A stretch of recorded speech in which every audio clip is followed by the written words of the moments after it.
Welcome to the open session for the Carroll County Commissioners for October 17. And as we generally like to do, we'll start with the Pledge of Allegiance and a moment of silence. I pledge allegiance to the flag of the United States of America and to the republic for which it stands, one nation, under God, indivisible, with liberty and justice for all.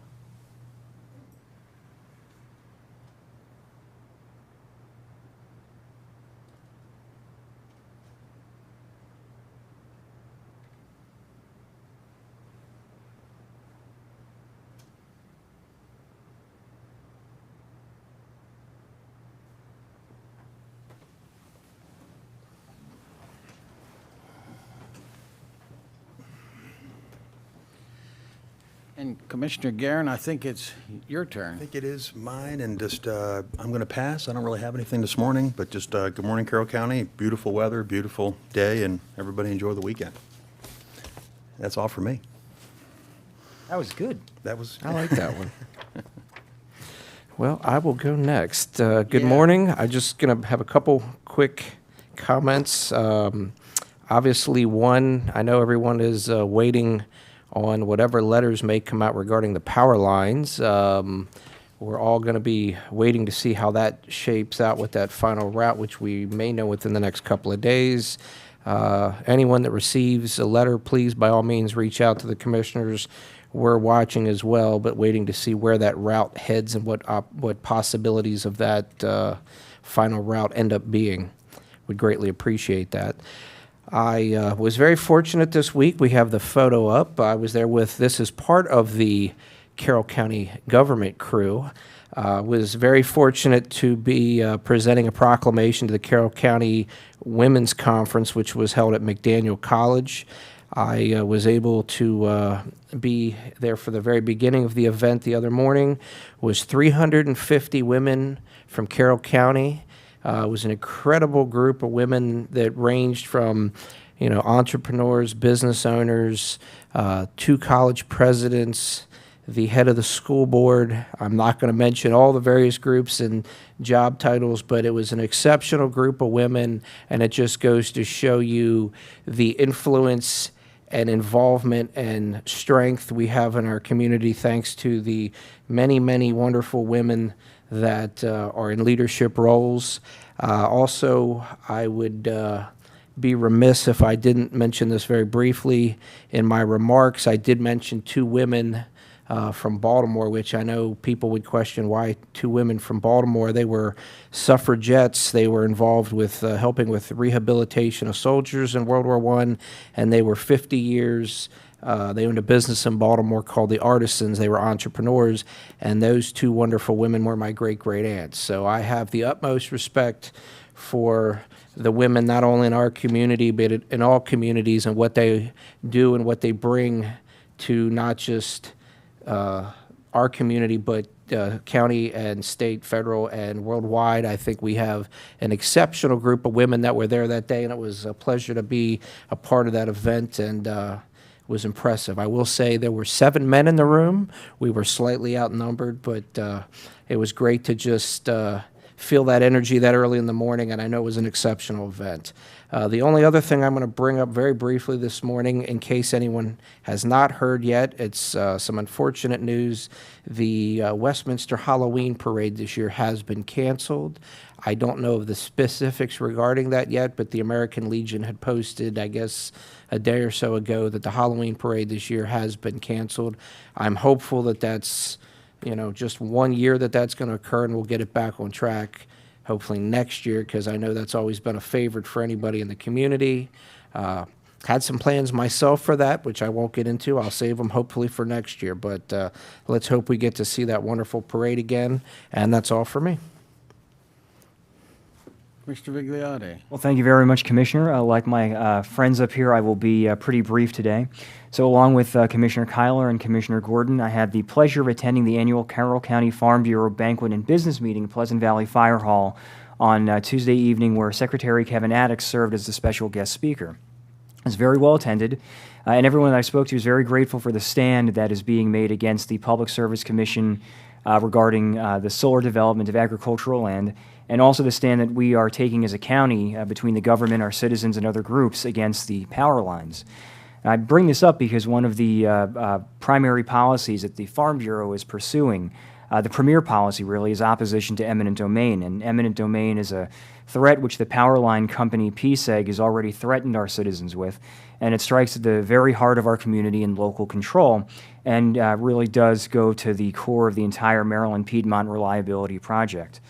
So this afternoon, along with Commissioner Kyler and maybe some of my other friends up here, we'll be attending a virtual Stop MPRP meeting to learn more about what that citizens group is up to regarding opposition to the project. And I cannot reiterate enough, as I know my friends up here have also repeatedly said, how important it is to keep each other informed and to keep united in common cause against the MPRP. I would encourage the people from PSEG and PJM and FERC, the Federal Energy Regulatory Commission, to maybe sit down sometime among our citizens at something like the Farm Bureau banquet. Not only just do town halls and public meetings, but actually sit down and break bread with the people that they're proposing to steal land from and proposing to alter the land of forever. I think sometimes maybe that we shouldn't be calling it the Maryland Piedmont Reliability Project anymore, so much as the Maryland Piedmont Ruin Project, because at the end of the day, that's really what it's going to do. And that's all for me this morning. Thank you, guys, and I've got a little bit of a list. I went to an event at Beer Bath down in Eldersburg. It's the first time I've been to that facility, and a nice facility and good food and good beer. Went to the Farm Bureau dinner also, and a great crowd. It's ag is very, very strong in Carroll County, and it's always amazing to go to the Ag Center, go to the Farm Bureau, go to any of those groups and look around the room and see the families. And I think there were a few families there that probably had 3 generations in the room. Absolutely. It's amazing. Last night was Carroll Community College trustees meeting, always a very good meeting, and to hear all they're doing and everything going on, it's amazing out there. I left at the end. I didn't leave early, but I left at the end of the trustees meeting and drove to Friendly Farms. Lyndeborough Manchester Lions Club celebrated their 80th anniversary, and read a proclamation there and talked with many of them. It was a pretty big group there, and it's amazing. Some of these civic groups, some of the rec councils, some of the boosters clubs, it's so hard to, our volunteer firemen, it's so hard to get volunteers, and it's nice to see a big group there doing it. We've already mentioned, I think, solar. In a minute, I'll talk about Mako, but it's very hard with a transmission line, with solar. We fight for local control of things. We fight for property rights, and it's disturbing when Annapolis decides they can overrule us, which appears we're headed in that direction. Like I say, I'll talk about Mako a little bit and where their stance is. And then with PSEG and PJM, the federal government wants to come here and control us. And it's hard because in both of those instances, Carroll County taxpayers in general aren't getting much out of it. The solar, and right now renewable energy might be 8% of Maryland's energy, and that's great.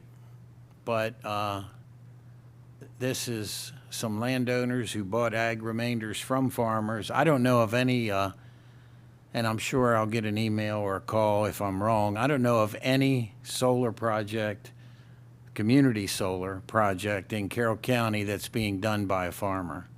It's being done by developers who bought ag remainders, and they're going to make $2 or $3 million doing it, and it's not going to be that big of a benefit to the community.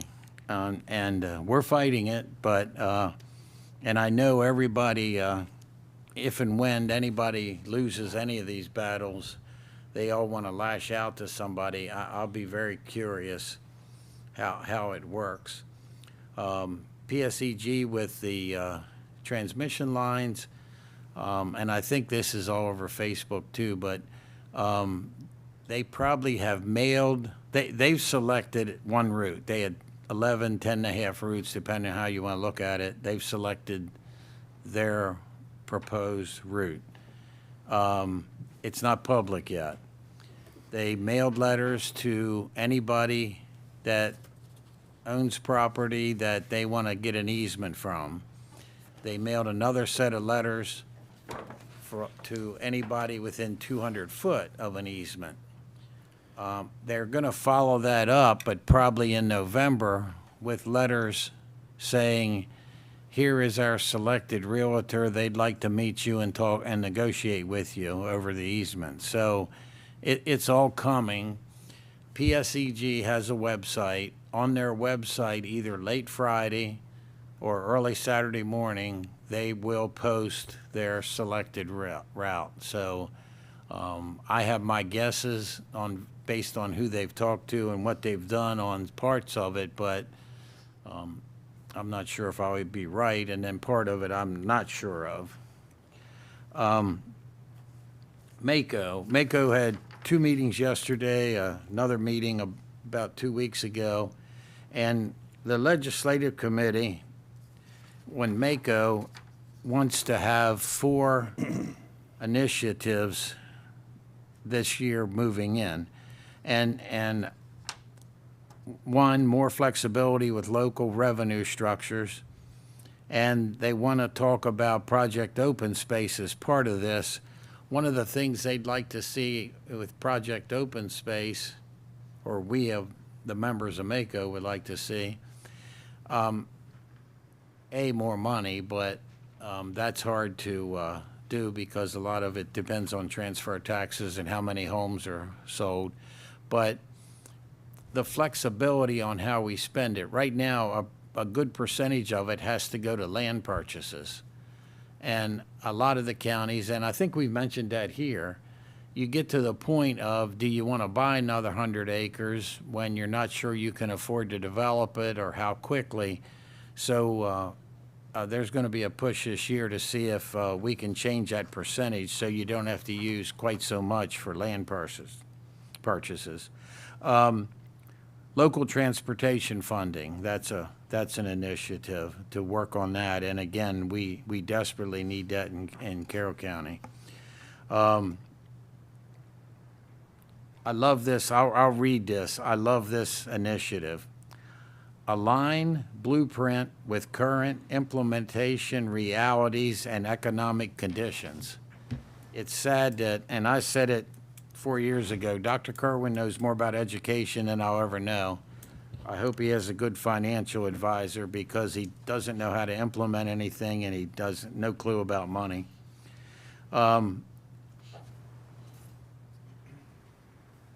Annapolis has to say, the legislators kind of have to say they were wrong about this to really correct it. And I don't know if they're capable of doing that, but we're pushing. And then the last initiative, advanced solar siting with a balanced approach. And I know some people aren't real happy with it, but Mako is at the conclusion that we're not going to win the battle on stopping solar on ag. So can we better control it? And Carroll County, I think we're trying to do that here. I know some people think we're doing rules for how a community solar field gets developed in case we get overruled and they're going to do them.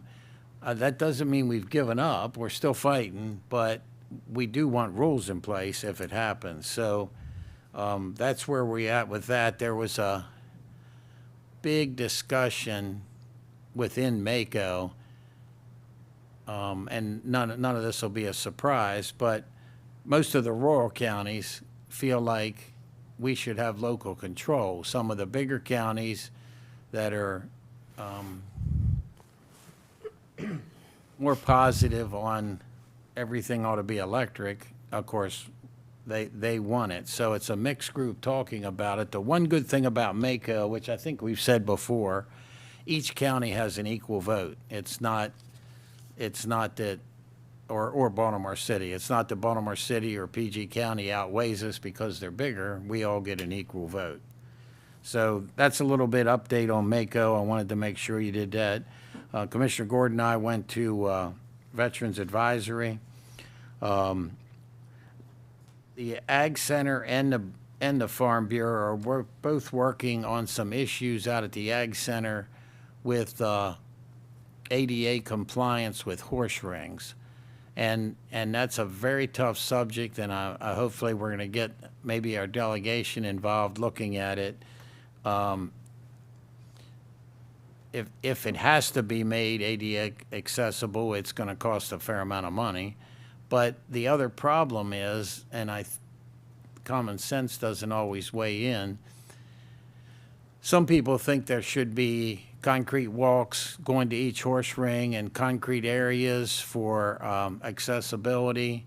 But if any of you ever ridden horses, you really don't like to cross concrete with your horse. So are you killing the need for the horse ring by making it more accessible and making it harder? Some people might not want to take their horses there. So they're both working on that, and hopefully we'll get the delegation. Last thing I want to mention, and we fund the schools. We do not control the schools. We partially fund them. They get state funding and federal funding too. One of the things that's come up lately because of Blueprint is the dual enrollment. High school kids can take community college classes, and they've done that for years. The difference is right now the community college has to pay 25% of the cost, and Carroll County Public Schools, with our taxpayer dollars, have to pay 75%. The individual families have no skin in the game. And that's brought up a couple things. One, it's really helped the community college with enrollment numbers, but that us taxpayers are paying for that. And there's some things the school system doesn't want to pay for. They have a winter session, and they've never paid for classes during then. There's certain classes they consider that students need a little less, and I'll give an example in a minute, and they question is taxpayer dollars should pay for that. Now, we got an email questioning this, and I flipped it to the Carroll County Public Schools, who's answered, but the easy part of the answer is years ago before Blueprint, the families had to pay 75%. If my little Johnny wants to take a class there and the school system says, no, we're not paying for it, I can still pay for it. They can still take the class. Nobody's saying they can't take a class. And the one example that came up, a number of kids have taken the class in yoga. Do taxpayers really want to pay for a student to take yoga at the community college? I think probably not. So it's a hot issue because it gets more revenue for the community college, but a lot of that revenue comes from Carroll County Public Schools, our tax dollars. So we have a vested interest in it, and they're negotiating their MOUs and how they do it, and I'm sure they'll get it all worked out fairly, but with some of the families, they feel caught in the middle, and so I just wanted to explain a little bit of that this morning. So I'm done, but one of the commissioners has long-term care proclamation. That's me. That's you. Okay, Commissioner Vigliotti. We'll wait for some company to come on down to the front.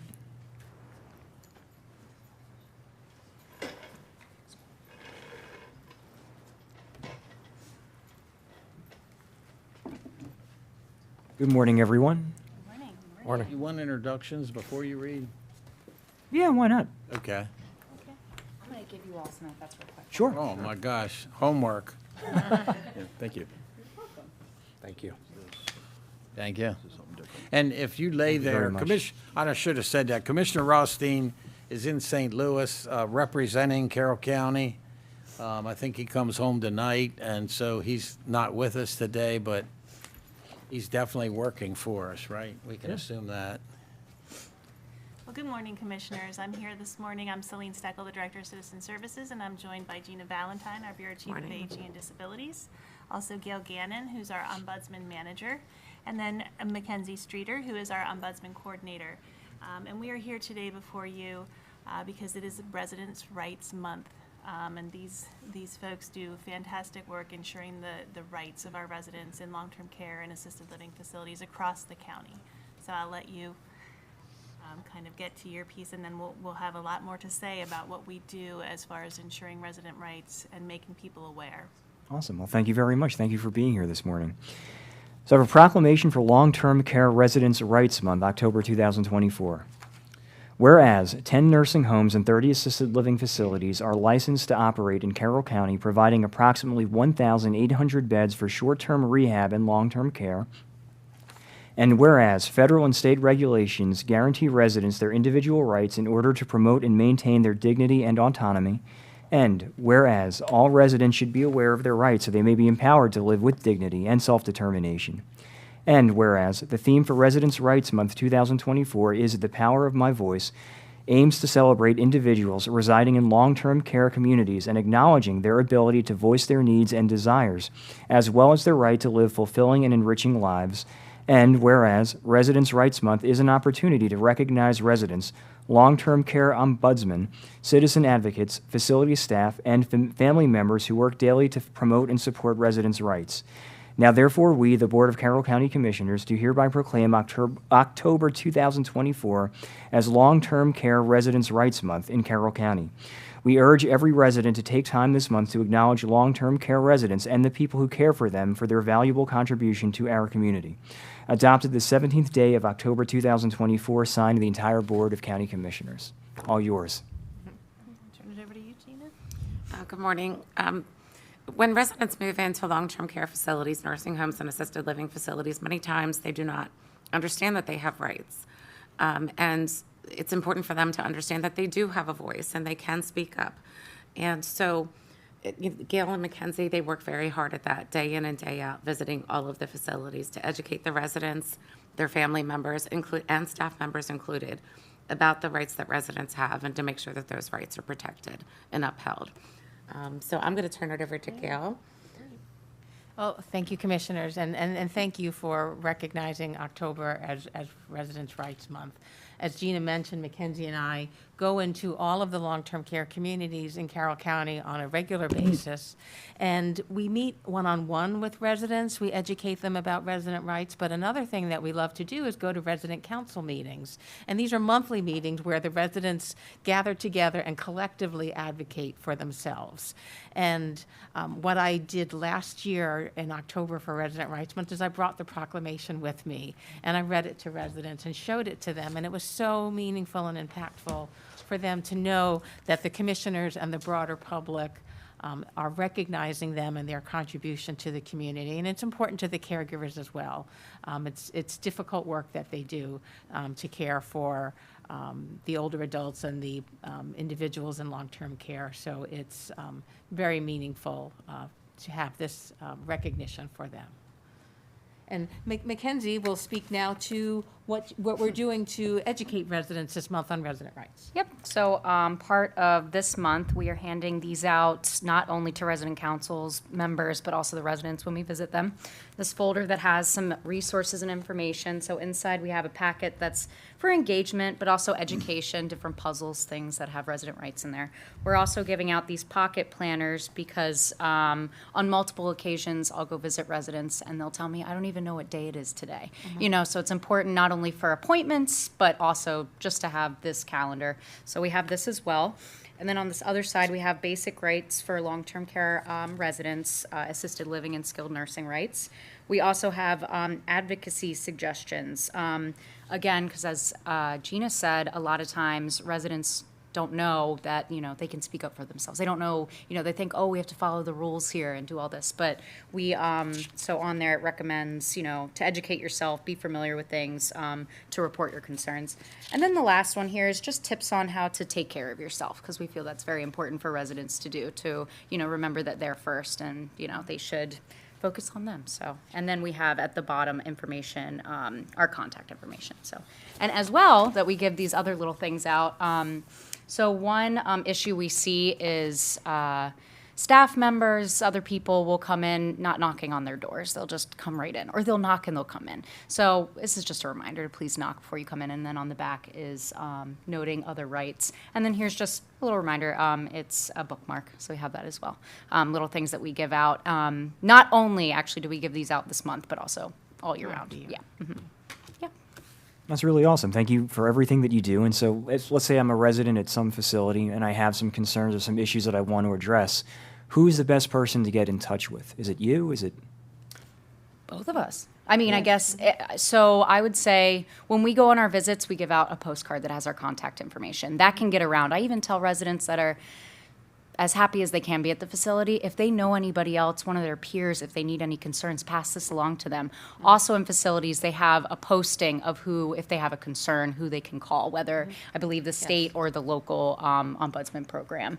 Go ahead, if there's anything else you can add. Many of the communities have a poster, which we've often provided to the facilities, listing resident rights, and it always lists the ombudsman contact information at the bottom. So a key part of our job is to create awareness about the program, which is why we make the routine visits, in addition to complaint visits and sometimes care plan meetings and resident council meetings, so that as many people as possible know that we're there as a resource for when they do need us.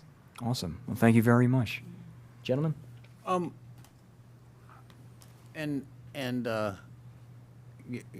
We all try to learn more about this, but like when it comes to facilities, Medicare does ratings and everything. Are they valuable? Are they pretty good? And what's, to me, and I've got different friends, they pick a certain facility because of maybe their rehab people, but the care people might not be so good, and then vice versa. You can have very, very good care, and the rehab people aren't that good. Or is that how you find out? Look at the Medicare ratings. How do you find out if you're trying to decide between 2 or 3 facilities? How do you find out? We do refer people to Medicare. There's a tool called Care Compare on Medicare.gov, which does list the 5-star ratings. It allows you to input a zip code, and you can get facilities within a certain radius. But and it does include the 5-star rating. It also includes survey reports, which can be dated. So I always advise people that this is one piece of information, but keep in mind that that is data as of a certain point in time, and depending on how old it is, things could have changed. The facility might have been sold. Maybe there's different management in charge. Different key staff members can make a big difference. So it's just one piece of information. We also recommend that people visit the facility and just take a look themselves and ask questions of the staff there. We, as Ombudsman, are resources as well.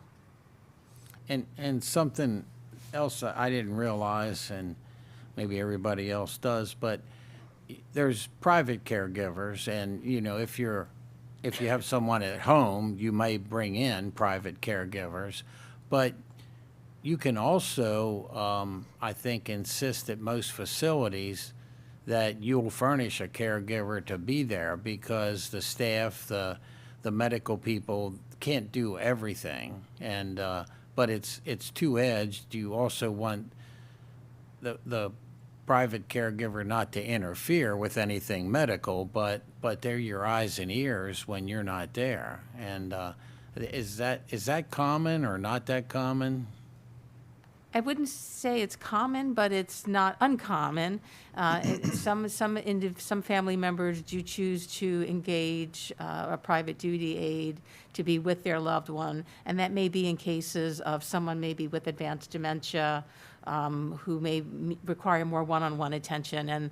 And the congregate living environment really is not set up for a one-on-one care. So depending on a person's needs, sometimes in a care plan meeting, it might be discussed, supplementing the staff with private assistance. Commissioners? Yeah, thanks. Thank you very much for what you do. And to clarify, if somebody has a loved one in one of these facilities, they can show up there at any time during normal working hours? Is that how that works? Because you touched on that a little bit, but Actually, you can visit at any time. you can visit at So any it doesn't time. have to be even with normal, because some people work different shifts, and they can't come 9 to 5 or normal, so they might come particularly late at night.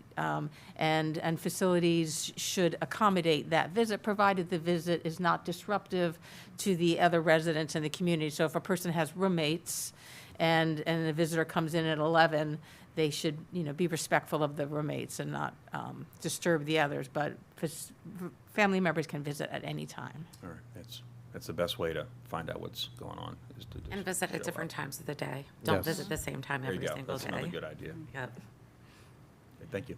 Welcome. I just want to make a quick comment. I appreciate all the hard work, but then I think this is a great tool for the residents. I think that's fantastic, because I think, to your point earlier, a lot of people don't know what their rights are, or they feel maybe, I don't want to say controlled, but they feel like they're being governed in some fashion. So I think this is fantastic. Thank you.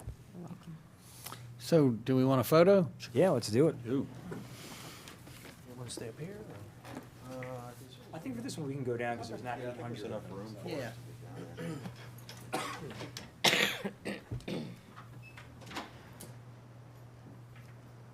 Oh, that's right. Don't want to forget this. Not that you're not important, but you need to bring that with you.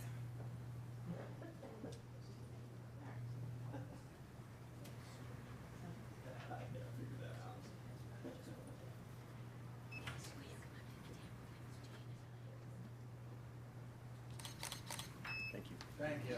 Thank you. Thank you.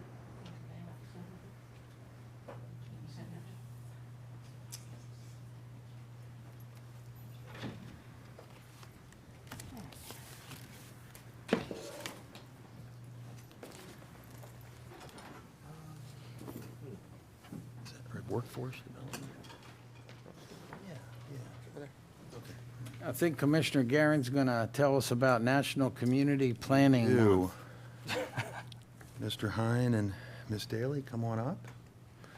Frequent guests of the Board of Carroll County Commissioners. You recognize these two. So anyway, October is Community Planning Month.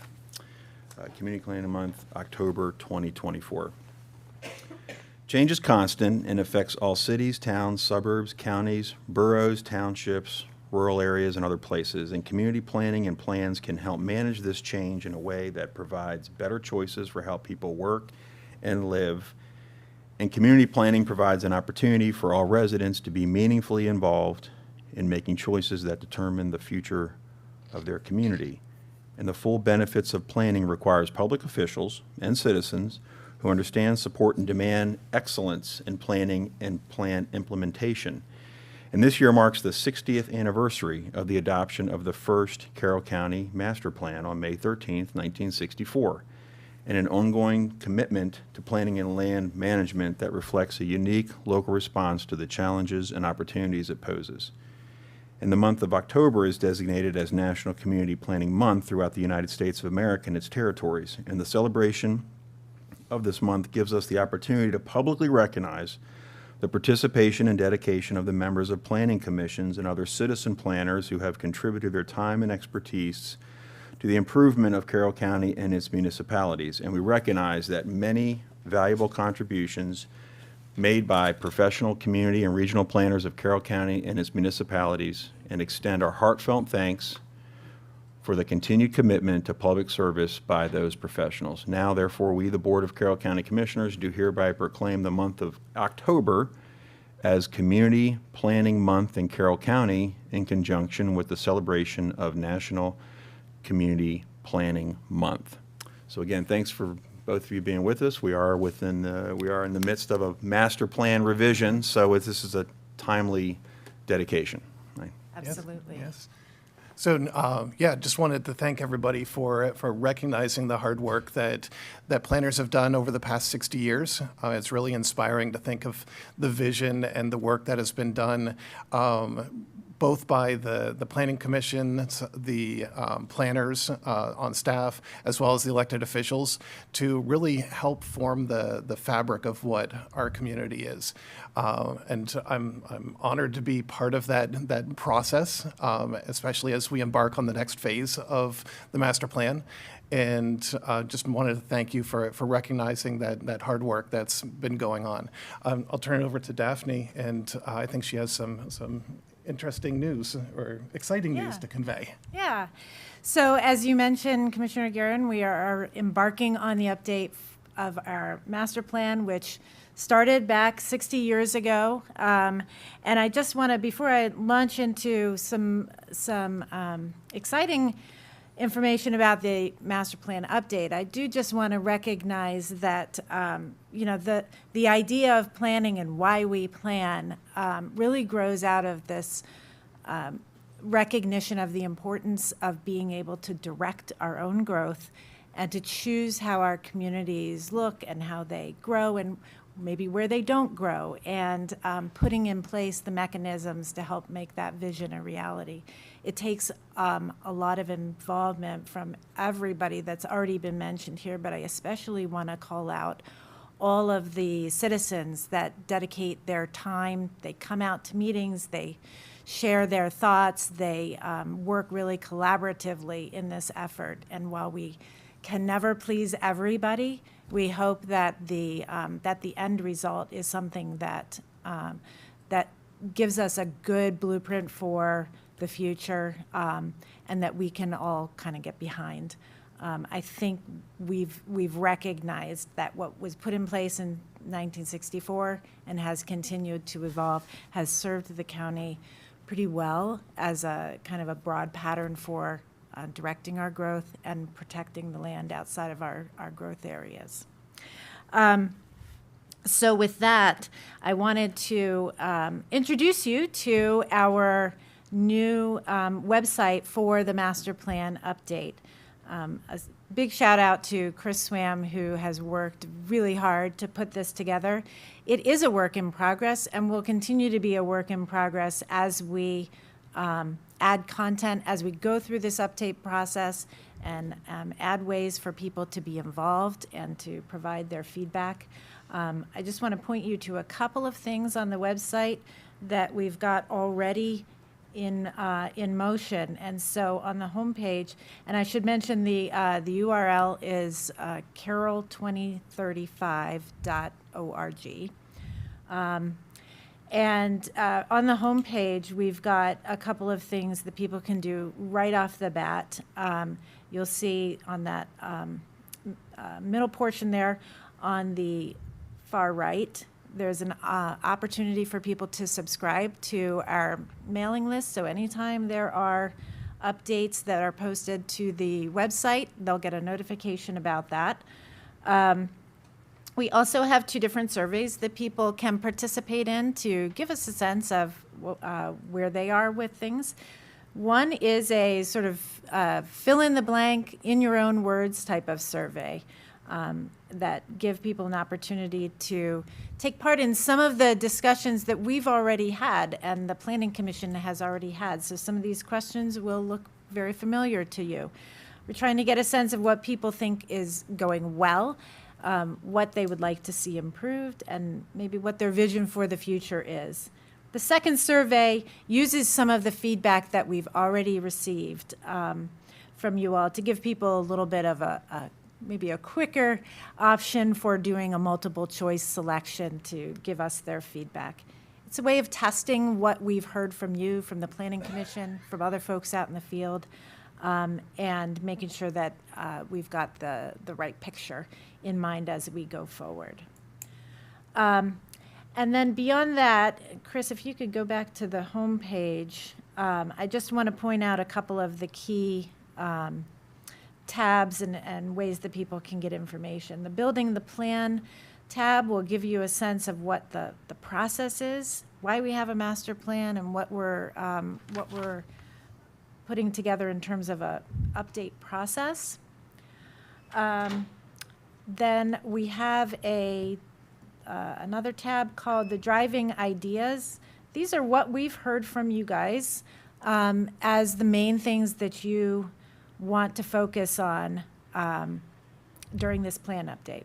I should say it's not just you. It's what came out of those discussions, the work sessions with you and the Planning Commission, as well as what we've heard just sort of out and about talking to people. These are the main focus areas, but of course we do have some state requirements that we'll need to incorporate into the master plan as well.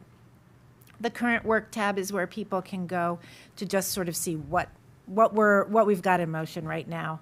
How do you get to it? If I want to get to this and I pull up Carroll County Government, where do I go?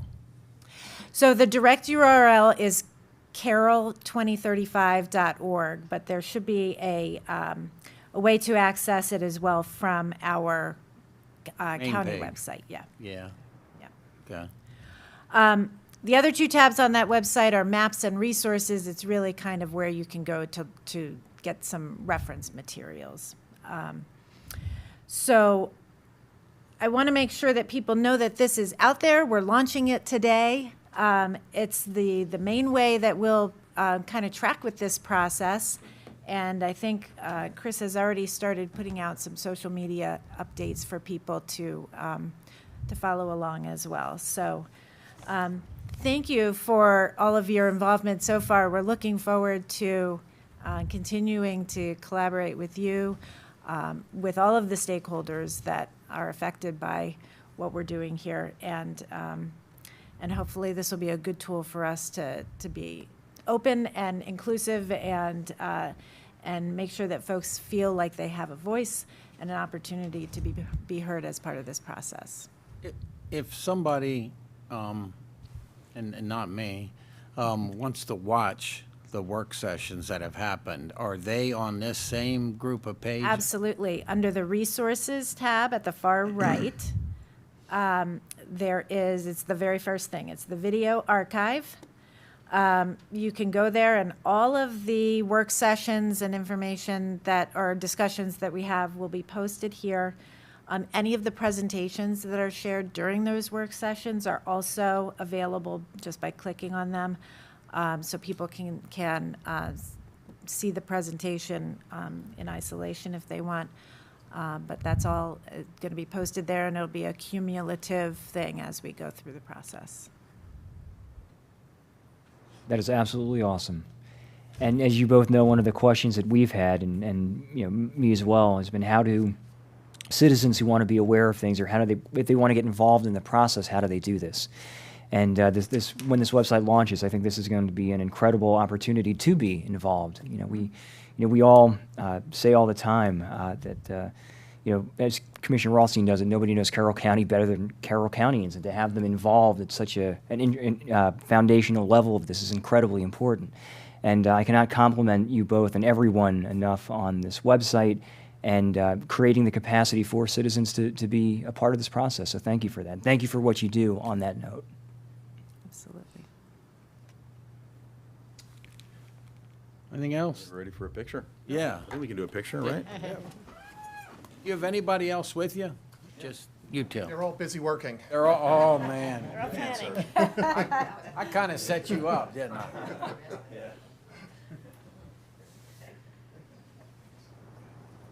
Thank you, sir. You're welcome. Good answer.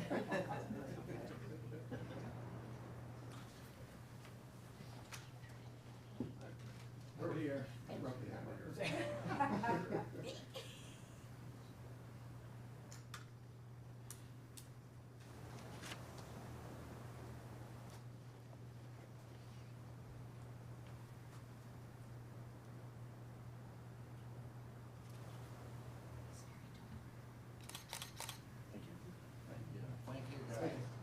appreciate it. I'm sure we'll be seeing you.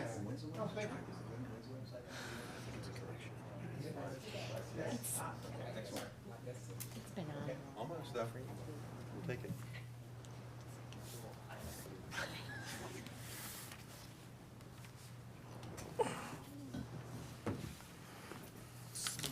Okay, I think you're up. Okay, last but not least, Commissioner Gordon's going to tell us about Economic Development Week. Well, thank you. I'm going to let the wonderful ladies up front introduce themselves before I start, but Good morning. I'm Denise Beaver, Director of Economic Development. Good morning, Heather Powell, Workforce Development Manager. I'm Jane Sewell, the manager of the Farm Museum. okay, so what I have today is a proclamation. Economic Development Week is October 21st through October 25th. Whereas Carroll County Department of Economic Development is an active member of the Maryland Economic Development Association, a nonprofit organization established in 1961 whose mission is to enhance the knowledge and skills of its members, encourage partnerships and networking among people committed to bringing jobs and capital to Maryland, and promote economic development as an investment in Maryland. And MEDA members promote statewide economic well-being by working to improve Maryland's business climate and the professionalism of those in the field of economic development, including other professionals with a direct interest in the economy of Maryland through its regular educational meetings, special programs, and community-driven projects. And the economic growth and stability of Maryland affects all regions and jurisdictions of the state, and Carroll County is an important component of the state's economic success. And Carroll County Economic Development promotes business attraction, retention, and expansion, including agriculture and small business development, tourism, and workforce development for our businesses and citizens. And economic development leads to job creation, increased tax revenue, improved infrastructure, and adds to the quality of life of our communities. And the county values the many businesses that call Carroll home, along with the 96,000 workers that contribute to our local and regional economies, and celebrates a diverse and stable business base, includes a thriving manufacturing sector that produces value-added agriculture, food, aerospace, and defense. And we celebrate Carroll County economic development's success over the last 2 years, including $137 million of commercial and industrial investment and expansion, construction of 345,000 square feet, and Carroll County continually works with developers and property owners to showcase and develop additional commercial industrial property investment. Now, therefore, we, the Board of Carroll County Commissioners, do hereby proclaim October 21st through October 25th, 2024 as Economic Development Week in Carroll County, Maryland. We ask all to join us in recognizing and affirming the importance of business development locally and statewide during this celebration, adopted this 17th day of October, the Board of Carroll County Commissioners. Thank you. Thank you so much. It is exciting. This is the second time that we've done the proclamation for Carroll County, and in cooperation with MEDA, the Maryland Economic Development Association. And thank you for your support of economic development. I think all the things that Commissioner Gordon shared in the proclamation, is true. And, we support business in Carroll, ag in Carroll, improve the quality of life in Carroll. And so I just want to run through a quick little presentation here. It's just a couple slides. It was to showcase our new, I guess, I'm calling it a refreshed brand, Carroll County Economic Development, Grow Better Here. Trying to see. Did you guys position And the it's- excavator? I'm sorry? Did you position the excavator for that photo? Yes, actually, we did. So we're going to just run through this. And basically what we wanted to do, we did this for the Carroll Biz Challenge, and it was to basically introduce the team and the staff. And I want to thank them for being here, Heather and Jane, and the rest of the crew behind me, because they are what makes it work, really. So we'll just run through this quickly, and, it can showcase our refresh brand, which is Grow Better Here.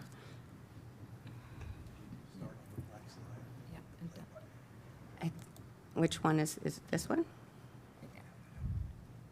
Oh, down here, I'm sorry. There you go. This There you one? go. Almost. This one. The little, Oh. the little, Oh, no, what did I do? the little podium at the bottom on the, There we go. yeah. This one?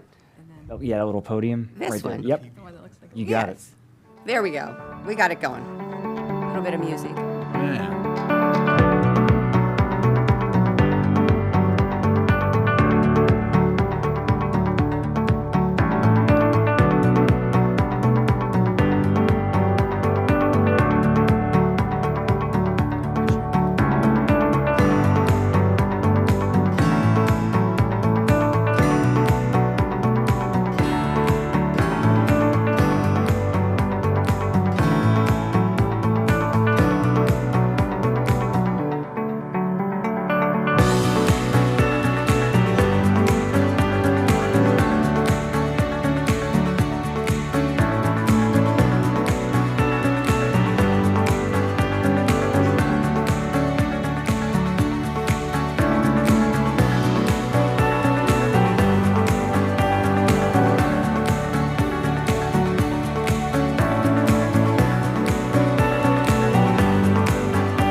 So as I said, it's the team that makes it work, and I really am appreciative of your support and appreciative of their support for the mission of the department, because I really strongly believe that we do help businesses grow better here. You know, we help families grow better here. We help people grow better here, our farms, and also that helps then our communities to grow better here. So we're very excited about all of those activities in the county and thankful that we're here to support them. So thank you for your support. We're going to be doing a press release later today about Economic Development Week, and we have some information always on our website with a calendar of events for different business events and news about various businesses. It was really exciting last week to host Secretary Day, and I think that was a great venue and opportunity for him to see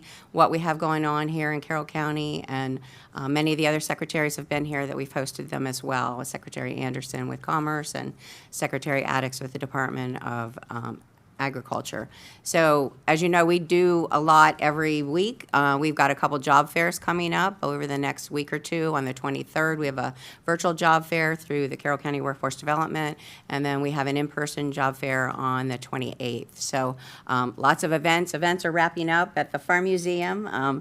Jane is probably happy about that, but take a little bit of a breather. But we do have a yard sale event on Saturday, and then also on the 26th, the Maryland Crab Cake Festival that's going to be at the Farm Museum, and that's going to be another wonderful day. So again, just thank you for your support of Carroll County Economic Development, taking this opportunity to recognize a week to celebrate it.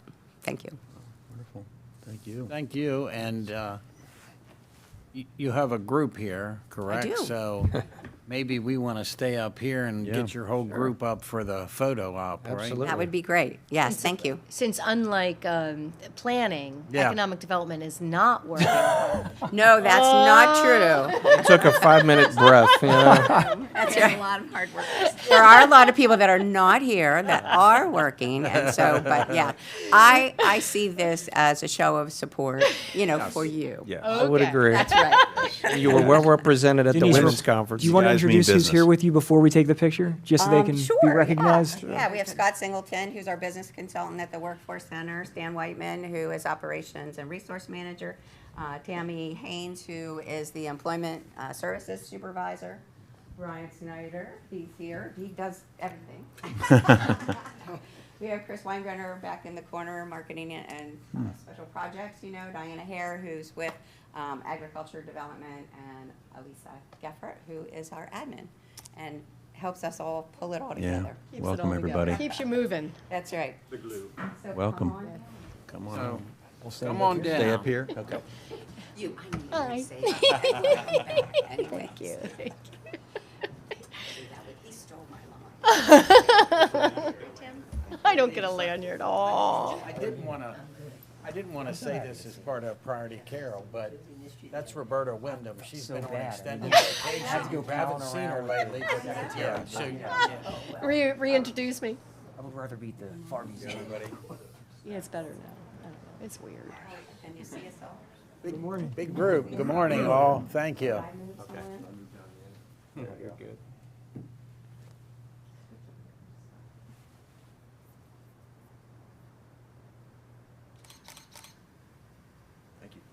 Thank you. Thank you very much, folks. Thank you, guys. Thank you. Take care. Thank you. Nice seeing you. Oh, you know, I was actually about to ask for one of those. If you want more than one, I have it. I'll take two, because I'll put them to good use. Yeah, thank you. Oh, thank you. I assume that phrase must mean something. Thank you very, thank you. Right, now we're talking. Yeah. It's all, anybody want extra? From back? I appreciate it. Thank you very much. Almost long enough for me to use as a No, leash Brian, on Frank. man. Yeah, there you go. Okay. I'm pretty sure we're next. Thank you, ma'am. Okay, now we're going to talk about child support administrative cooperative reimbursement. Yes. Good morning. Good morning. Good morning, Commissioners. Corey Hardinger, Grants Office, and I'm here with Magistrate Poole from the Circuit Court. And we are here for the FY24 Child Support Cooperative Reimbursement Agreement. This is an annual federal grant that comes through Maryland Department of Human Services and has an annual county contribution, which is budgeted. You'll see that in the chart on the briefing paper. So I will keep it very brief and just turn it over to Magistrate Poole. If you have any questions for her about the work that the Circuit Court does for child support, the sheriff was here a couple weeks ago for their portion of child support. This is the Circuit Court's portion. That's all right. Yes. And I'm happy to answer any questions. I think, obviously, this is probably the second time I've seen this board, and I think you probably are familiar with how we do things over there. I can tell you this year that I think our numbers have increased, certainly. We're, what I would say, coming back from COVID to the level of the number of cases that I'm seeing, both for enforcement and for establishment.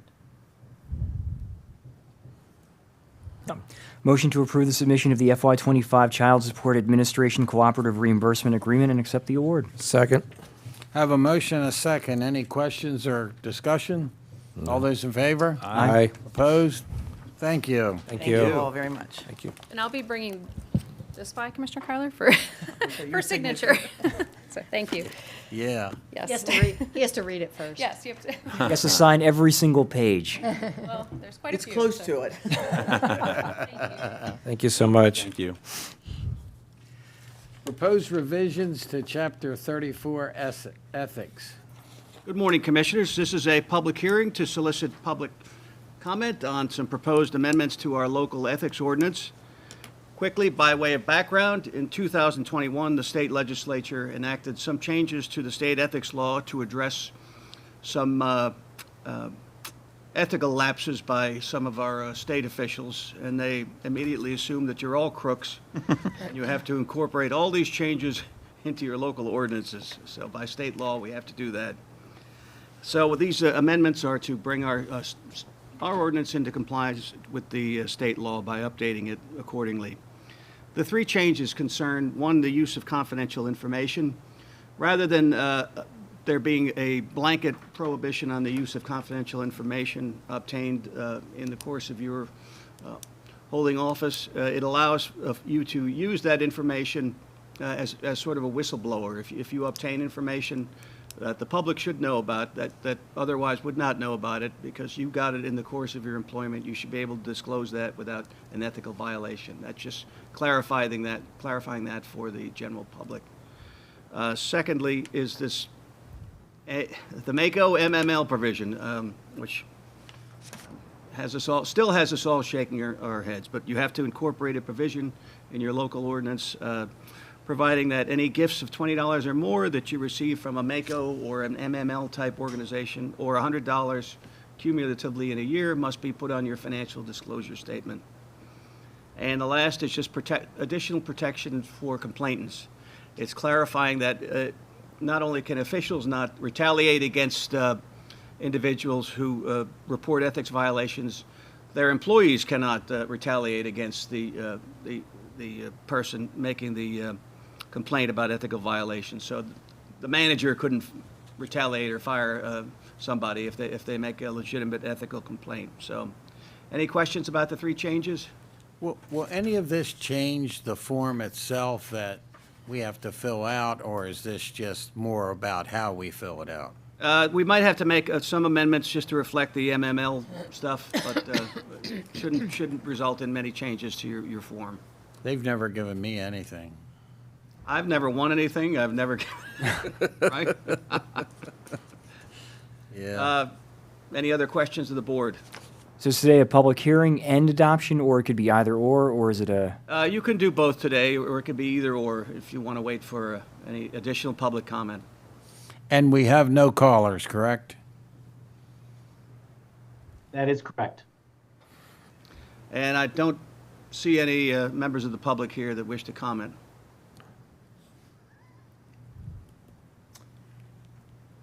I'm sorry, Mr. Burke, if you could, so we've We had. do have a caller, hold on. We do have a caller, okay. Well, then We'll defer. I will defer to the caller. Caller, are you calling about this item, please? Yes, the ethics. Correct. You'll have 3 minutes. Please identify yourself. Do I have to hit *6? No, you're on. Oh, okay. Yes, good morning, Commissioners. Catherine Adelaide, as an individual citizen. My comment's very brief. It's just, it is a public hearing. I just wanted to encourage you, if you don't see people show up at a public hearing, don't assume they don't care about the subject. A lot of them, I just really saw it this morning myself. But it was more just to encourage you. We're trusting you to, be familiar with it and make the right decision as Republicans and conservatives. So that's really my comment is, people are just really tied up these days and busy trying to survive. I know I'm involved with elections. So anyway, we trust you and to make the best decision, even if the public doesn't show up. Thank you. Thank you. Yeah, thank you, and that's a good point. So I was asking the procedural question, really. We had the public hearing for this. This is the public. This is the This is public the public hearing. hearing. So we can keep the record open for 10 days or adopt it? Is that, what are our Yes, this is one of the options? ones you can adopt on the same day. But some things require us to keep it open. That's correct. This This is not a does not. requirement. This is not one of them, yes. We have the choice.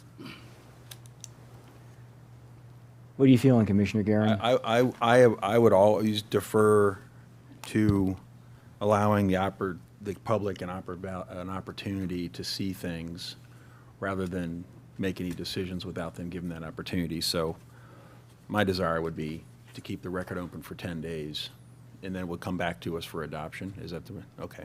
So let me try Given that the amendments were adopted in 2021, I don't think another 10 days is going to... No. I understand. But again, it seems to me that, you start talking about ethics and people who aren't paying attention suddenly decide to pay attention. And it seems appropriate that we would leave the hearing open for 10 days for public comment. So I will make a motion that the Board of Carroll County Commissioners Close the public hearing and leave the close record open for yep, 10 days. Close the public hearing and leave the record open for 10 days. Second. Thought I'd help. I have a motion and a second. Any further comments or questions? All those in favor? Aye. Opposed? Thank you. We'll bring that back to you in about 2 weeks. Thank you. Okay, thank you. Get that right one day. It's all good. Thank you. Next, we have replacement computer equipment. Morning. Morning, Commissioners. Morning, gentlemen.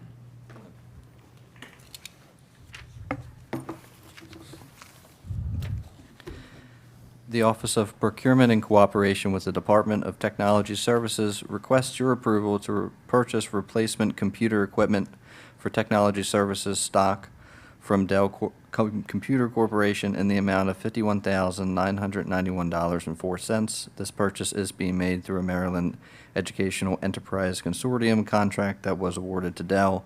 The amount is within the FY25 adopted budget. Basically, Commissioners, what we do is after a piece of equipment, computer has been around for 5 years, we start looking at the possibility of replacing it. If it's still working well, there's no cybersecurity issues, we continue to use it. If there are issues, then we look at replacing them, and that's basically what we're doing here. And you can see different agencies, some of it's grants, some of it's State's Attorney, Humane Society.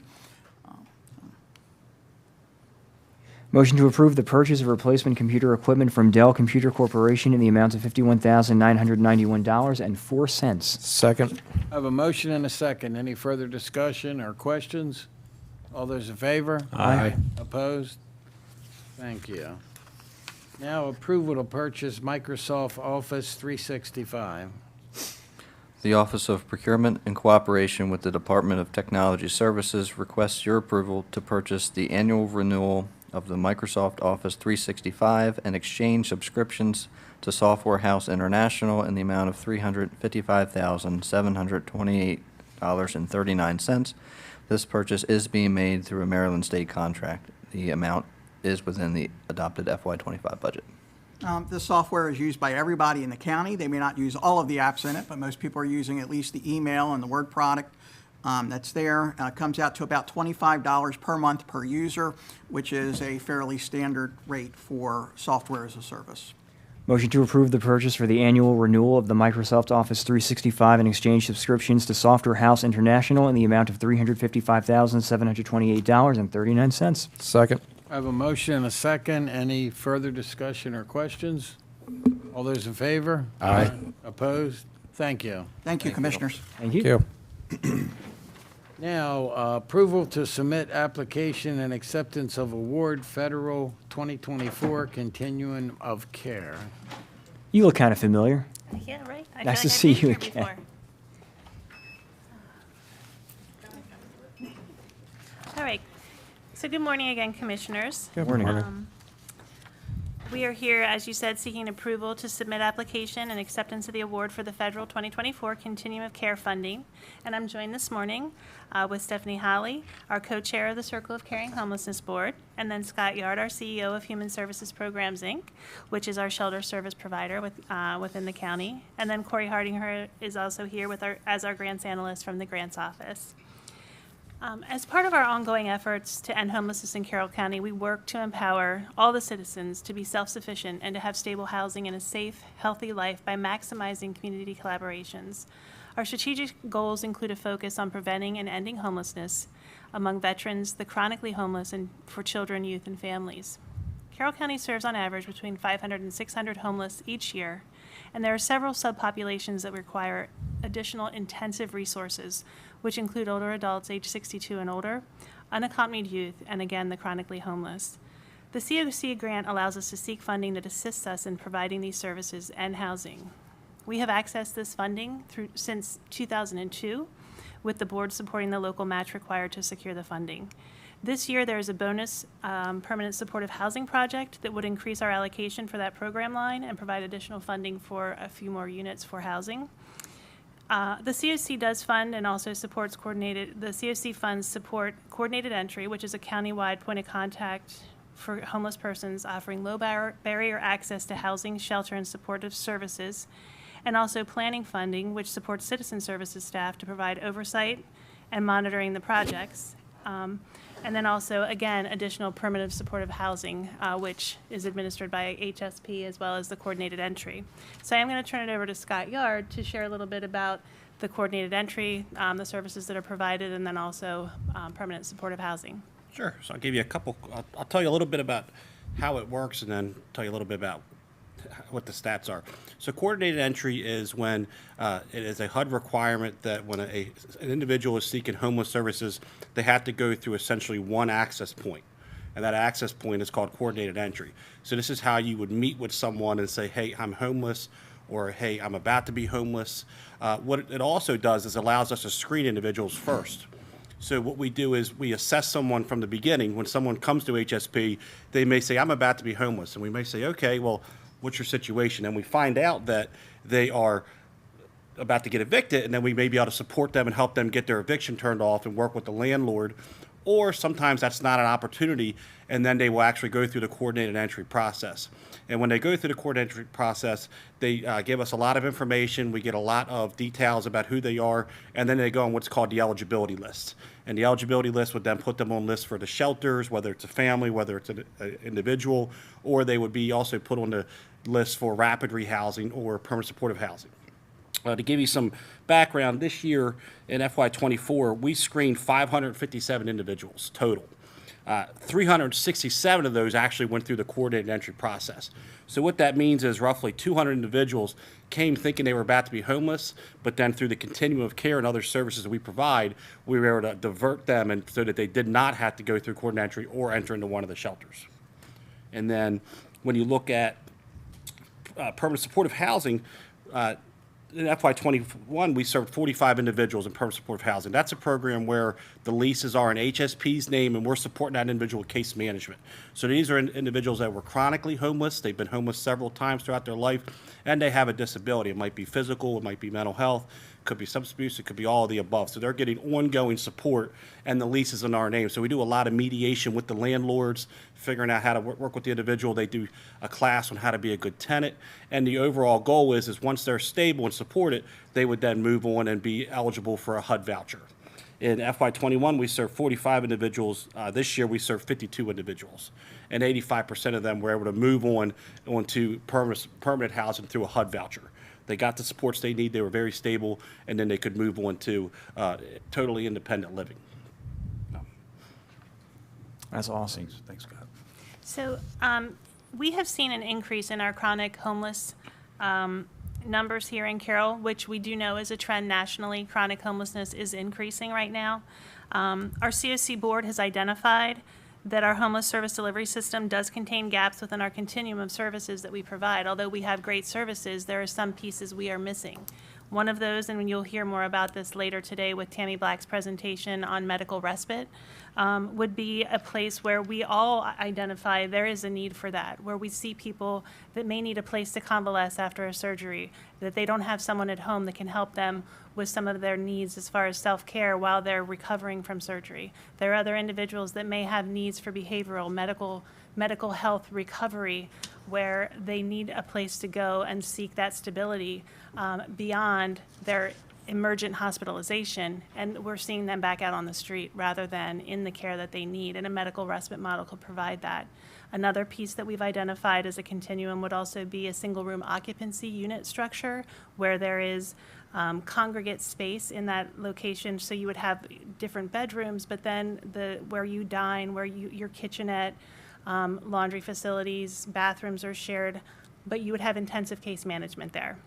This would also impact our chronic population and those with more intensive needs, because they could have that support. There are some folks that have some additional behavioral health, mental health issues and diagnoses that they may not be able to live independently. And it may be an ongoing piece, and we don't want to see folks being homeless just because of that. So this would be another opportunity to address those areas. So we also see people that are frequently referred to shelter, and Scott can attest to this as well, who are not appropriate to be there because they have more self-care needs than shelter services provide. It's not, when someone comes into shelter, they have to be independent in their own self-care. And we, especially because we've also seen an uptick in our older adults in shelter recently. So this is another piece that a medical respite could assist with. So we have, as you can see with the budget, we have the coordinated entry. The grant would provide us with $32,098. The county match would be $14,371. Permanent supportive housing, we have a $501,000 grant with $23,000 in county match. We have the planning, which is $50,000 with a $12,500 county match, for a total of $583,000 coming out of the grant, and then $50,000 in county match for a total of $633,408. And that county match is flat, so that's what it was last year, and we will put that in our FY26 operating budget request as well. So for a $50,000 investment, so to speak, with a match, we're getting over $500,000 in return. Correct. Did you want Oh, I thought you were going to say something. I'm sorry. No. Motion to approve the match, approve the submission of the 2024 Continuum of Care application, and accept the award. Second. I have a motion and a second. Any questions or discussion? I All just those in have- favor? I just have one quick question, if I might. So, according to the briefing paper, there's 500 to 600 homeless that are assisted each year. Was just curious, do you know an approximate number of what the homeless population is in Carroll County at this time? Well, it ebbs and flows. Sure, no, I That'll be a absolutely. safe number. Okay. And when you're looking at 500 to 600 individuals, what you're really looking at too is some are chronically homeless and have been homeless for years. Some may have only come and used night by night for one night. And literally it could be, I got kicked to the house for the night because I did something bad. My spouse kicked me out and they needed somewhere to lay their head and they came back. So there's varying degrees. We serve roughly 300 individuals in the shelters. So some people may come in and they present as homeless, but they never actually enter services because of the utilization that we have. We have roughly 104 beds, give or take, at any given time. So it does vary. And some are only homeless for a very brief amount of time. Oh, understood. I appreciate all the diligent work you all do and the various organizations that are part of this, because it's, as you said, it's becoming more of a continuing issue for a variety of reasons in the community. So thank you very much. And I do want to just give a plug. We do have our point in time count, which is our sheltered and unsheltered homeless count, and we'll be doing that in January. Danielle, the exact date is? So our tentative date is on January 24th with a snow date of January 29th.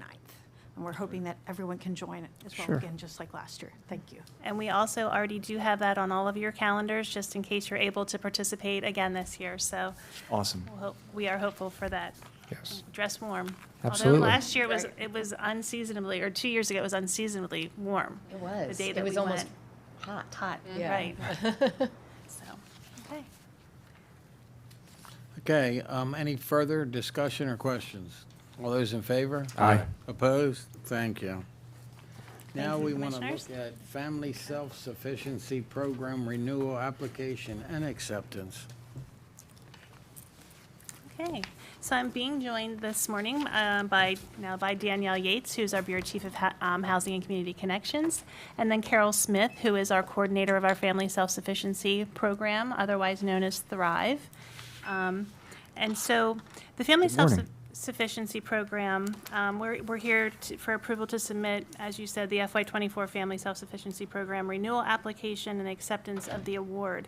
And if, for those of you that participated recently in our Secretary Day visit, we had some conversations when we were at Tawnytown Crossing where they noted about this program and this, what does this program mean and how can they advertise this and increase the participants in this very important program to help people move out of dependency on subsidy and become self-sufficient in living, and how can this program help them do that? And we want to talk a little bit more about that.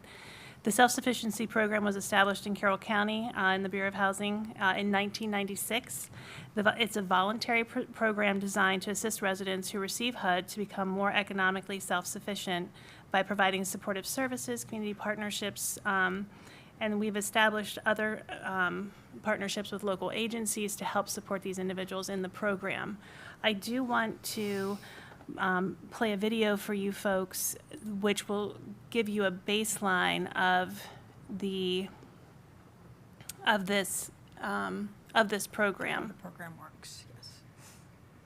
Chris, can you help me locate the video? Would it be Windows Media Player or Medical no? respite, is it that one? Yeah, it should be there minimized, but we've had a lot of people touching things in there today, so let me see. Would it be under the Windows Media Player maybe? No, it would be on It's here? it's on the Here? desktop. Oh, it is. Okay, there we go. All right, it's a short video, but it just gives a good summary, and then Danielle and Carol will go into the other. You work hard every day to provide for yourself and your family because you have dreams and plan to bring them to life. But sometimes challenges come up that get in the way. The Family Self-Sufficiency Program, or FSS, can help you get ahead and reach your goals. Maybe you want to start an emergency fund, pay off debt, or build your credit. Or maybe you want to become a homeowner. FSS can help you take steps towards your goals. Typically, every time you or someone in your household earns more money, your rent goes up. This can make saving difficult, if not impossible. But with FSS, your rent increase is deposited into your savings account instead. Here's how it works. First, meet with your FSS coach to enroll in the program and set your goals. Then, when you find a job or increase your pay at work, you'll pay your new higher rent, and your housing provider will also make a deposit into your FSS savings account. This deposit will usually equal the amount of your rent increase. Over time, your FSS account grows. You receive one-on-one support and coaching. You might even be able to withdraw money from your account during the program. Maybe you need a new car for work or want to complete a certificate program. You can use your FSS savings to help make progress towards your goals. We know what you're thinking, but it's not too good to be true. You increase your income, pay your rent as usual, and money goes directly into your FSS savings account. The program is completely voluntary, and you will not lose your housing assistance by participating. To graduate, you will need to meet the goals you set for yourself, be employed, and make sure everyone in your household has been off cash welfare assistance at the time of graduation. FSS typically lasts at least 5 years, but you can graduate sooner.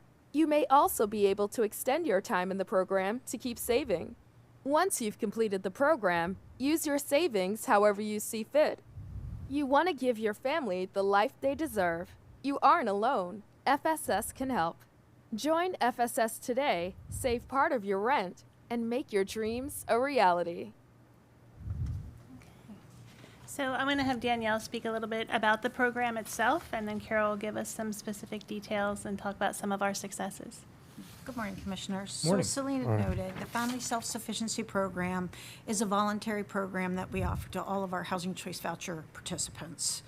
The Family Self-Sufficiency Program coordinator works with each household to create individual goals that are specific to each family's needs. Through our community partnerships, the Family Self-Sufficiency Coordinator is able to link individuals with services that are going to assist them in attaining those goals and become more economically stable.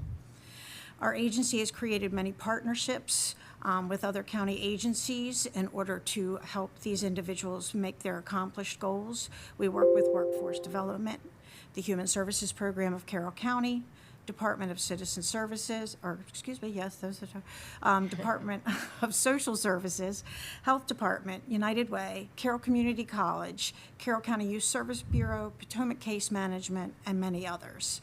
So historically, about 85% of our participants will either attend college or go to some type of vocational training. In this year's NOFA process, we actually qualify for $103,524 in funding, and that funding will support our FSS coordinator position. It is pending HUD's final review and approval with all applications. This funding is actually an increase. It's 4% from last year, where we received $99,542. I'm actually going to turn it over to Carol, who is our FSS coordinator, so she can share some highlights throughout this year regarding our program. Good morning, Commissioners. Good morning. This year, our in 2023 calendar year, the Thrive program served 27 families. In spite of the challenges that COVID presented for everyone a few years ago, I think that the challenges that they are facing now are the greatest they've been that I've seen in the 8 years I've been program coordinator. What happened a few years ago, the COVID response brought in greater federal assistance to our families. They had increased food stamps benefits. There was emergency rental assistance. And what has happened now, benefits have been reduced and the cost of living has soared. This is why I think the challenges are even greater now than they were a few years ago. In spite of all of the challenges, 5 families who met their goals have graduated from Thrive since 2023. Out of those 5, 2 no longer qualify for HUD assistance. 1 graduated and received a $20,000 escrow and was able to purchase a home in Pennsylvania. The other program graduates still qualify for HUD assistance, but at a reduced level. So right now, we currently have 22 participants, and out of those 22, one is working on a GED, one is taking prerequisite classes and will be applying to a dental hygienist program. One graduated from Carroll Community and is currently working towards her bachelor's in early childhood education. Some of our other participants are employed. They're working in the school system, at local retailers, assisting in medical practices, and working with individuals with disabilities. Right now, two are working with Carroll County Workforce Development, where they're taking career assessments and trying to decide which direction they're going to go in certificate programs at the college. So basically, as the video showed, Thrive is a work incentive because it encourages employment while our families are getting additional education or working on job training, because we establish an escrow account, the savings account that was explained in the video. So when they have an increase in earned income after they join the program, we make deposits with HUD money. So these escrow accounts are funded with HUD money, and the participants can then request to tap into it for some of their needs. Biggest needs we see here in the county is transportation. A lot of them request help with car repair bills. We had one Thrive family purchase a car with their escrow account. They've paid off medical bills.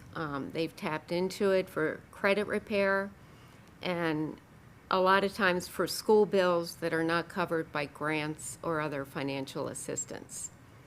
So as the video explained, it's almost too good to be true, but it is a voluntary program, and I think it's great that we have it here in the county. Do you have any questions?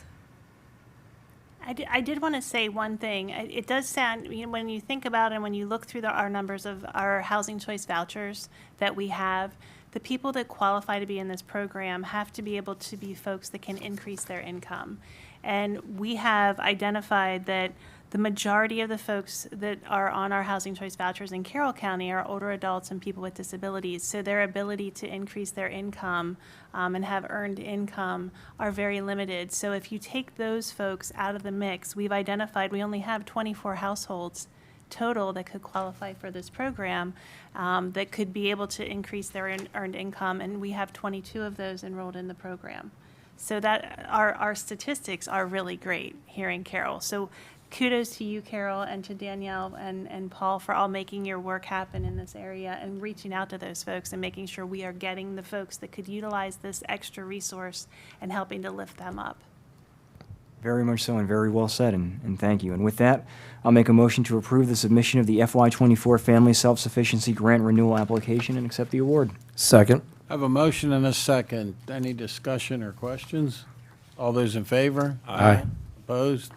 Thank you.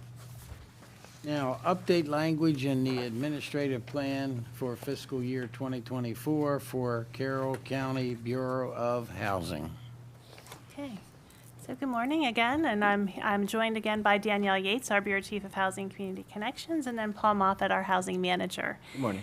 So we are coming back before you. We had come before you on February 15th for our annual plan to be approved to post for 45-day review and then public hearing on April 4th. We were approved with a final submission to HUD. That final submission from HUD, we were waiting on HUD's approval on that submission. And it was not approved due to the fact that HUD has delayed their implementation of their housing opportunity through Modernization Act requirements and language that was meant to be in the updated annual plan.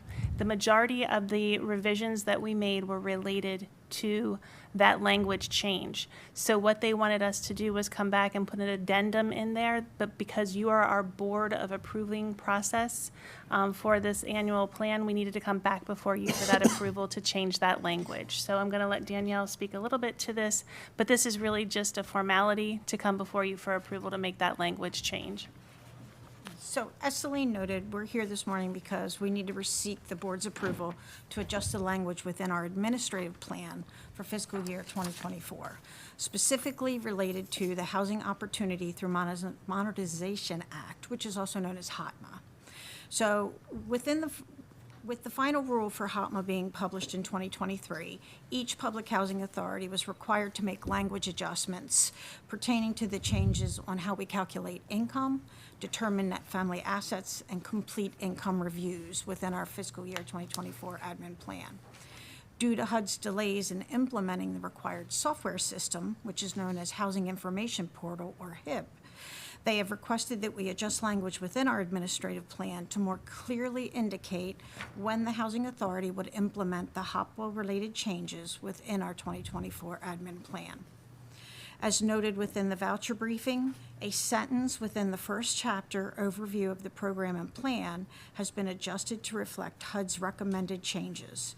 The revised verbiage indicates the administrative changes would not take place until either the implementation of HIP and all other applicable software or January 1st of 2025, whichever is later. With the approval today, we will provide adjustments to our regional office for the final approval of our annual plan for 2024. Is there any other questions we can answer for you in regards? I'll make a motion to approve the language adjustment to the FY 2024 administrative plan. Second. I have a motion and a second. Any discussion or questions?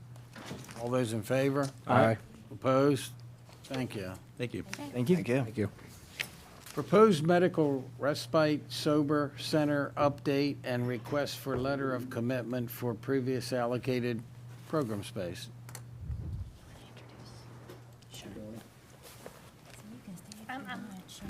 Oh, okay. Okay. I think we have to rename the Celine Steckel Day. I will stay. All right, so get this to the power. Okay. All right. Well, good morning. Thank you for having me. I'm Tammy Black, the Executive Director of Access Carroll. Morning. And Garrett Hoover, President of Carroll Hospital. Morning. Good to see you. Thank you. So this morning, this is a pretty, I think, exciting presentation and opportunity to share with you. We've been talking about medical respite services before the Board of Commissioners since 2018. So today, I come before you with, I think, some really amazing opportunities to move forward. And just to give you a little bit of a snapshot of where we've been, and I'll bring you up to speed of what's happening, hopefully today. So the respite is a proposed three-pronged service model, and to explain that medical respite in and of itself is a very unique opportunity for homeless persons to receive recuperative care when they're too sick to be on the streets or in the shelter, but yet they're not sick enough to be in the hospital. They also don't qualify for levels of care in skilled nursing or rehabilitative services.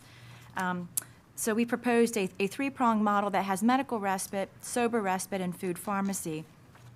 The sober respite is a place where individuals who are intoxicated may safely recover from the effects of alcohol or other drugs. There's kind of no strings attached. You just come in. Most of the people that come to sober respites are there through referrals directly of first responders, EMS, police, and so on, to avoid maybe unnecessary ER utilization or incarceration. And the last component is food pharmacy, which is utilizing the benefits of healthy nutrition to access food as a means of both creating and maintaining wellness. In Carroll County, we're proposing a farm-to-table concept because we've got farms and we've got food. So we'd like to utilize that to help people learn how to eat. And interestingly, a lot of the folks that we serve at Access Carroll, or that Scott and his team serve at HSP, just really don't have good dietary habits. It may be poor modeling growing up, or just didn't have access to the food, a lot of variety of reasons, but teaching people to eat well really improves their general health and outcomes. So the National Health Care for the Homeless is an important part of a governance, if you will, or oversight. They provide support to help communities like us to establish these medical respite programs. And they are a continuum of care, much as an adjunct to what Celine talked about earlier with the Circle of Caring continuum of care, to bridge the gap. And in most cases, it's between hospital and home or shelter. And so the medical rests provide that safe space to rest, recuperate, and to work on next steps to achieve housing and health stability. I do want to address just a couple of the kind of higher summary data points in Carroll County to bring some relevance to the need.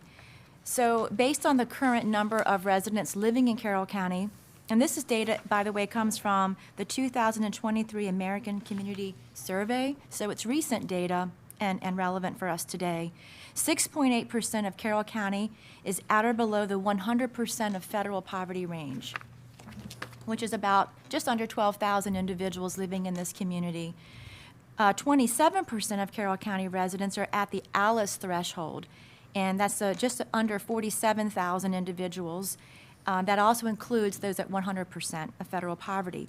Some of you may know what ALICE stands for. It's an acronym for Asset Limited, Income Constrained, and Employed Individuals. They're generally families that are one paycheck away from homelessness, or one car breakdown, or one accident, or one issue that literally just throws them over into that homelessness case that Scott talked about, where they try to mitigate rents and mortgages and things like that to keep them in their homes. Access Carroll serves approximately 9,900 of these low-income patients annually. It could be around 10 some years, but this is where we've been in the last year. In FY24, we provided care to actually 699 self-identifying homeless persons, most of which are being served by HSP. And then Scott had mentioned his data, but the shelter system, based on what we just received on our latest polling of FY24, they serve 434 individuals. We're also seeing, as Celine mentioned, a huge increase in substance use disorder and behavioral health, mental health issues that are creating a lot of the homelessness scenarios that we're dealing with.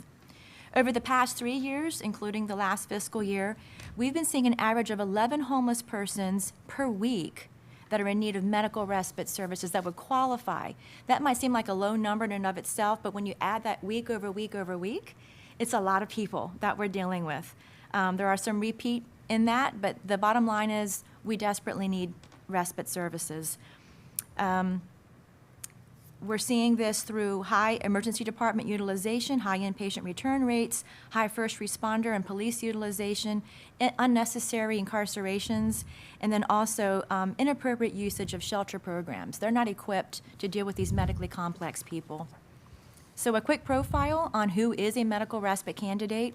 They're acute and chronically ill people, too fragile again for the street or the homeless shelter.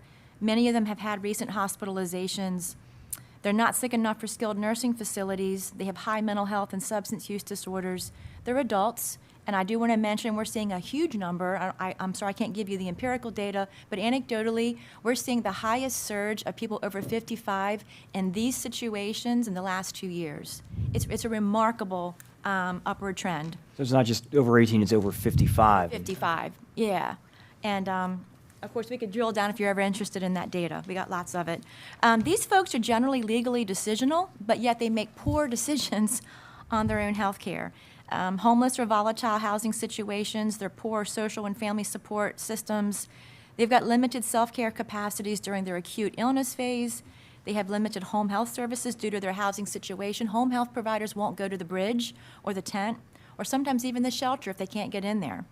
And 95%, interestingly, are insured with public assistance.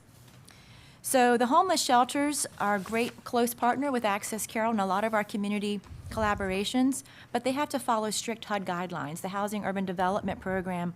People can't be in there all day just hanging out. They have to be out, generally at 8 a.m., they come back in at 7 p.m. So we're dealing with that in-between time where people could be post-surgical, have wound management, on oxygen, all kinds of issues that are creating these complex medical situations. Also, not to mention, there's severe space constraints. Even in our own shelter system in Carroll, people might have to be on the upper bunk or the lower bunk on the floor. So there's a lot of issues with that. Also, there's very poor or limited health care equipped or trained staff on site, limited health management capacities. And again, over the past 2 years, we've seen a surge in guests coming into shelter who are medically in need of care. And again, they're not at that high level for hospitalization, but yet they're not, they're not well enough to be living in their homeless otherwise situations. I do want to mention, not to spend too much time on it, but Access Carroll does have experience running a medical respite. The county asked us to set one up. We did it for 80 days during COVID in 2020, and we served 36 individuals, all homeless. The bottom line is that these folks did really well in respite care, but we discovered that they needed very intensive case management, a lot of daily medication management, and just general health oversight. Get to this appointment, do this, do that. And again, this was all during COVID under very restrictive situations. So to get to the exciting part of today's presentation is that we have a LifeBridge collaborative in place. Access Carroll is not owned by LifeBridge, if you will, but they're heavily involved and engaged in our everyday operations. There's 3 of us, including myself, who are staff, who are a gift to the community from LifeBridge to support health services in Carroll County. And we've got health department in-kinds, we've got over 90 volunteers who serve, and then, of course, a small core team of paid staff. Having all that said, LifeBridge is a system of care and collaboration with both Access Carroll and a lot of community organizations to support our population health initiatives and goals. It is comprised of hospitals in the Baltimore and Carroll counties, including Carroll Hospital, Sinai Northwest. Sinai Hospital is right now at a point where they're seeing the great value of medical respite care, and they are investing funds to begin medical respite programs. And we have already started doing some of those services in Carroll at hotels. But we want to actually build out the space that was allocated to us back, I think it's going on 5 years now, in the distillery building right under my current space so that we can be there to provide that hands-on integrated service line in addition to medical respite recuperative care. So Sinai is investing dollars for the capital renovation and some of the operating funds to make this happen even this fiscal year. So I'm coming before you all to talk about the fact that we would like to move forward with this, knowing that we're going to be starting, the door is open, that we can start admitting Sinai patients, but then after the model is established, of course, we'll be able to add on Carroll patients and whoever we find in our community who needs this level of care, so they're not taxing and overutilizing inappropriately the other resources. Again, it's very organized care. Another model would be the single room occupancy that these folks would eventually, hopefully, get into. The plan is to partner with, as we have been, the Carroll County government for operational space and utilities, just exactly as we have now with our current Access Carroll model. We really want to partner also with the housing under the Department of Citizen Services, because this is where the magic happens, is getting these folks actually into housing and making it happen before they leave, setting them up for success. Of course, as I mentioned, we are launching with Sinai patients first, and then following with Carroll and other folks that we're serving in this community. We want to utilize the existing private and public health partnerships, social services, shelter programs, and so forth in all the counties so we can get those folks back to their home community and really establish new partnerships and collaborations even beyond our own 4 walls here in Carroll to make sure that we're getting people into those appropriate services and beyond.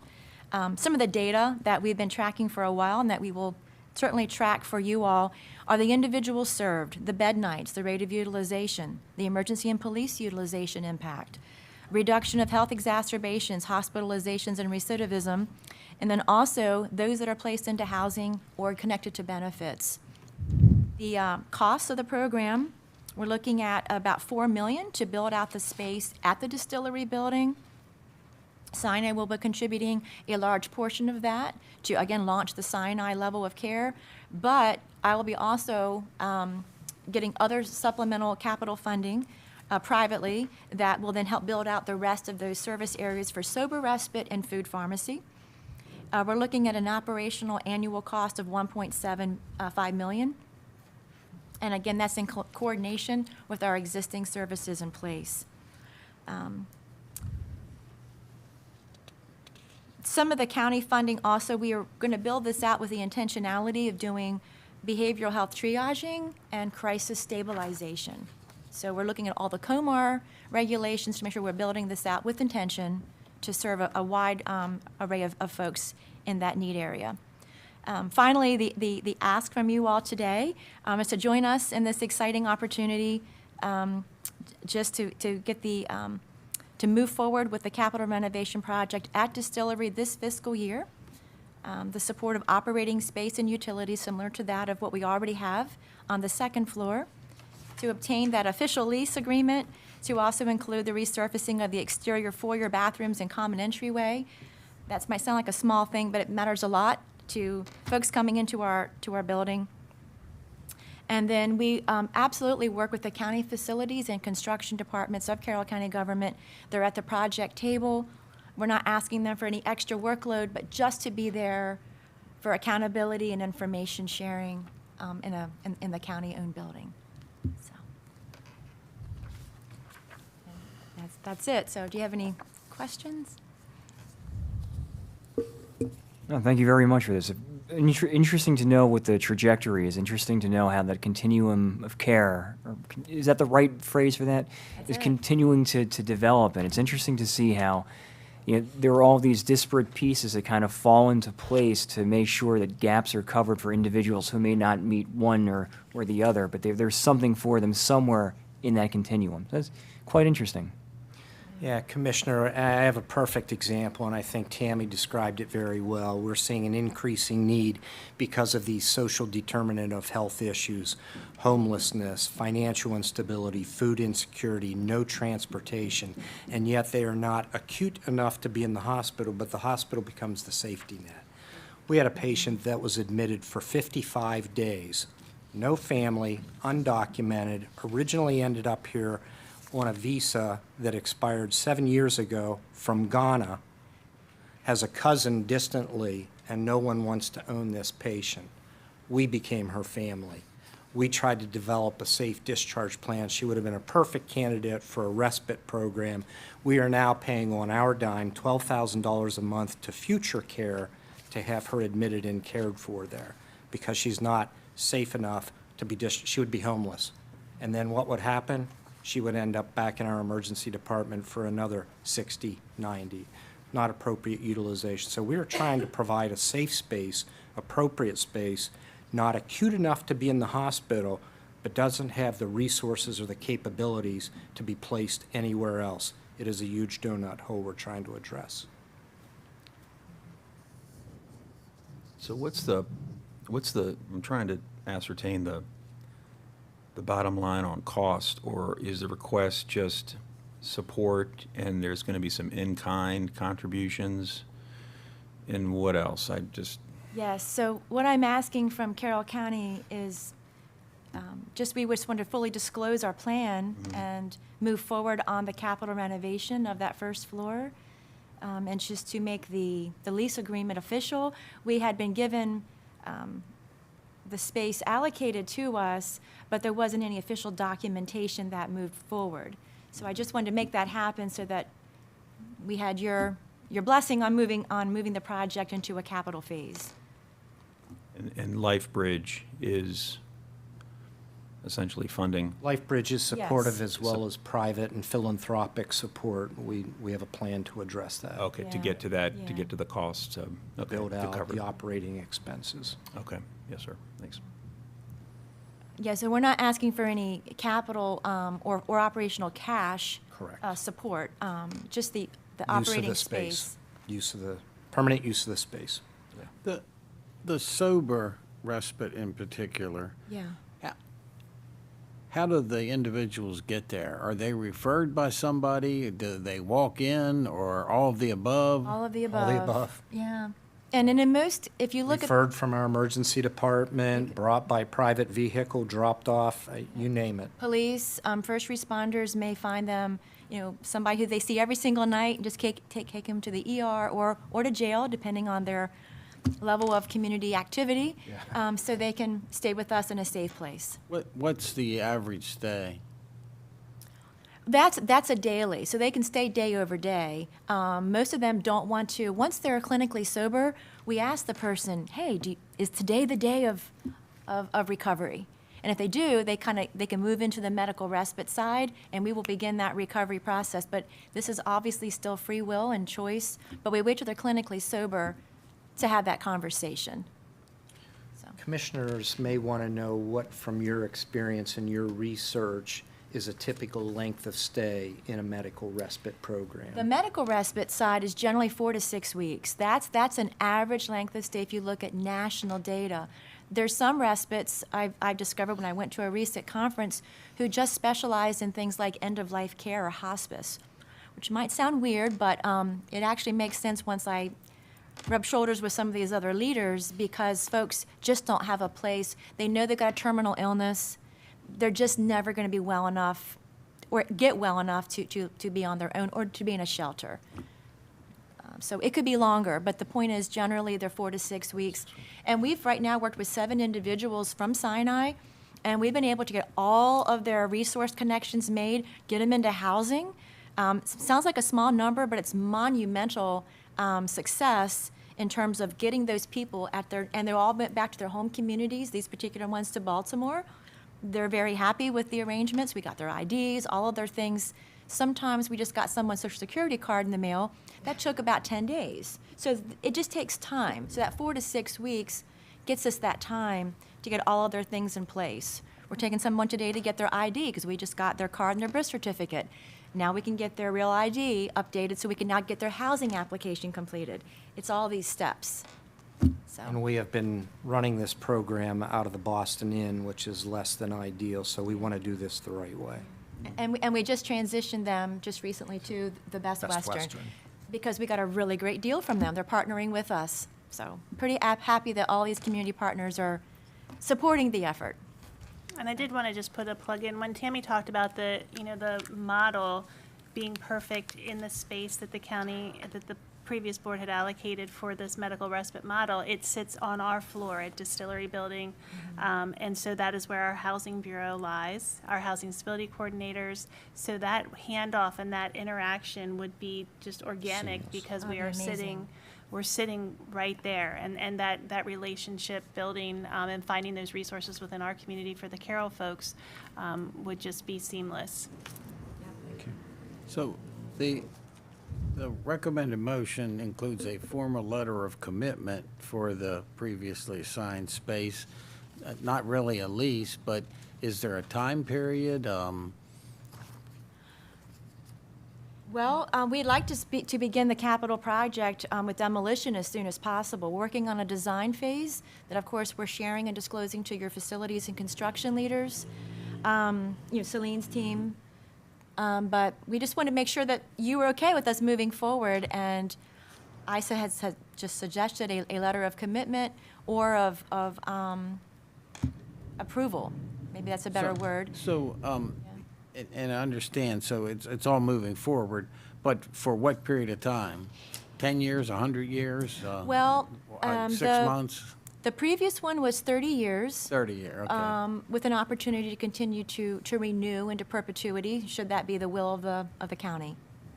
Gotcha. A lot of the grants and things that Tammy's going to probably get, if she hasn't already gotten, have a long, long time.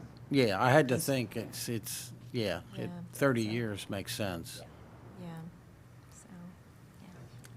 Well, I will make a motion to provide a formal letter of approval for the previously assigned space in the Distillery Building for 30 years with an option to renew at 30 years? Or with an option to renew. With an option to renew. Do we have a second? I'll second. Discussion? All those in favor? Aye. Opposed? Thank you. Thank you very much. Thank you for your support. Sure. And I'm sure if any of you would like to come over and walk around the proposed area so you can see the interface between where we are and where this proposal is, we'd be happy to do that. Yeah, we'll be renovating Celine's department's reception area so it all looks, continuous in our partnership. So.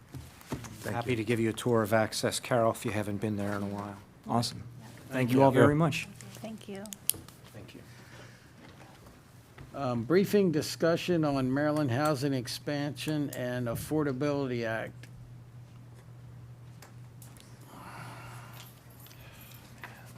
I don't think Mary and I should be sitting next to you. Decided to. This was helpful. We did not Yeah. communicate at all. Normally it's Commissioner Gordon and Commissioner Guerin who are matching. Thank you, Commissioner Bigliotti. for I'm so pointing glad he recalls that. Wait till I buy you a shirt. Good morning, ladies. Good morning. Morning. Morning again. Do you want to go? Sure.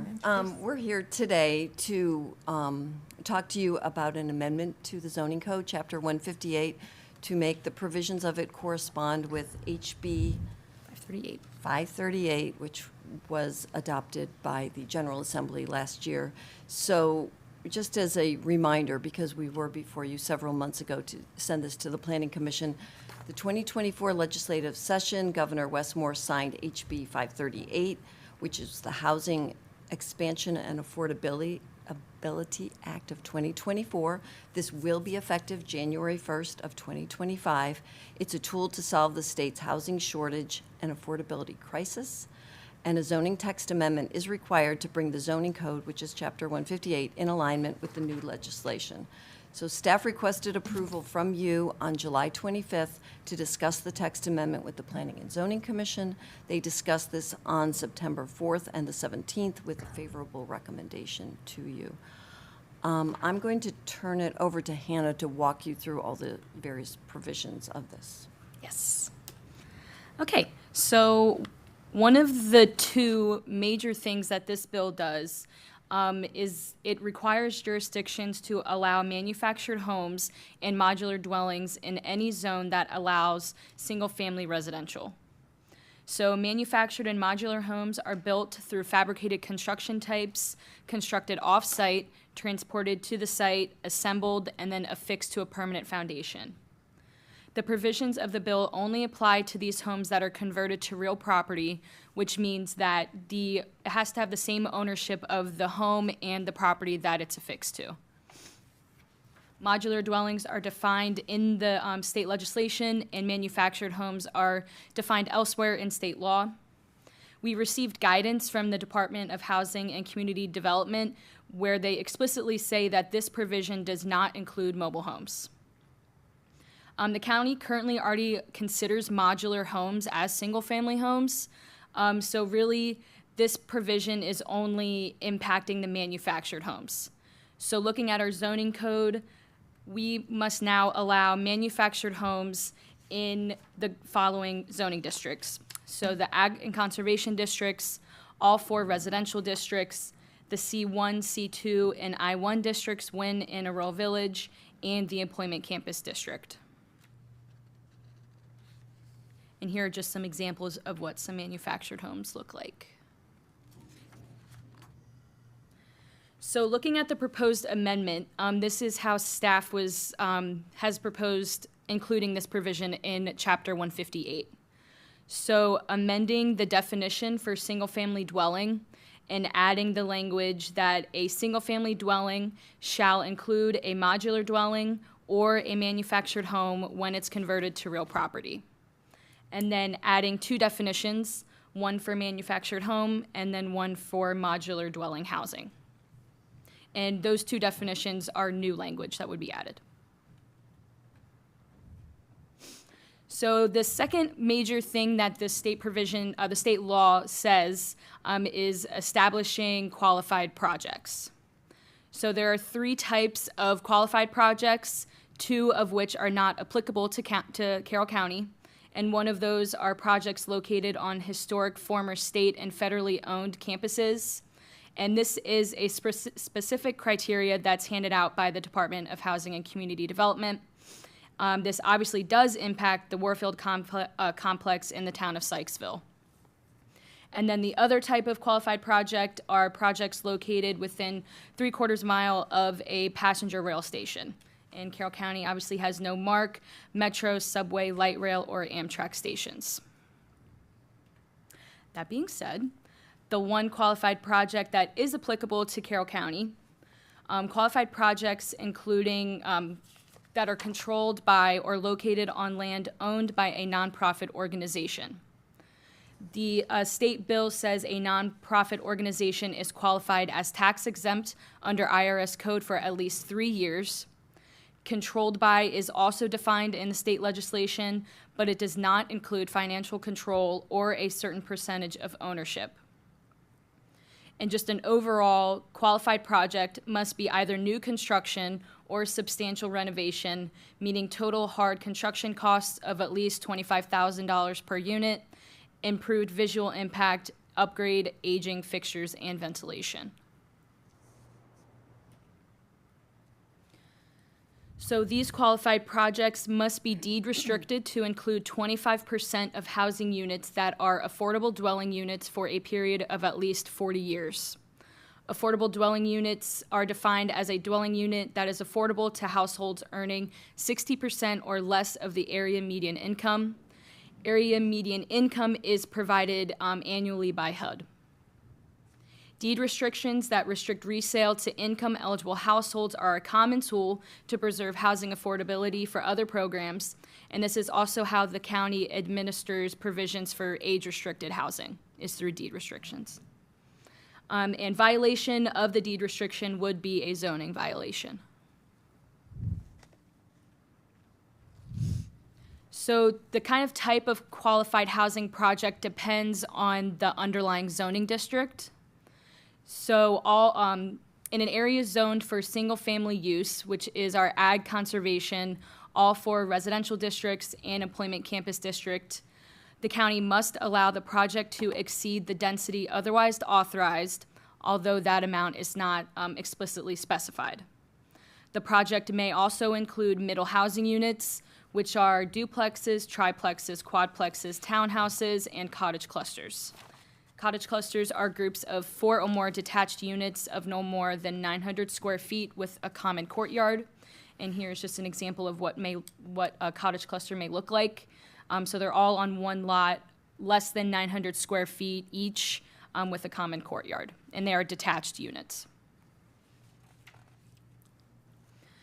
So incorporating this into the proposed amendment, adding language to Chapter 158 to say, in a zoning district that allows for single-family residential use per our 3 use tables, a qualified project may include middle housing units, which may include duplexes, triplexes, quadplexes, cottage clusters, or townhomes, as referenced in Maryland Annotated Code, Title VII, Section 5, Housing Expansion and Affordability, and may exceed the allowable density in the zoning district.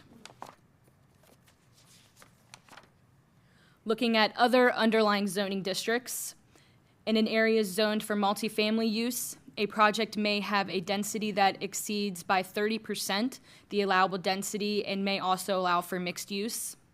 So this would impact the R10,000 and R7500 districts when in a PUD, the C1 and C2 districts when age restricted, the C3 district when in a business park, and the employment campus district.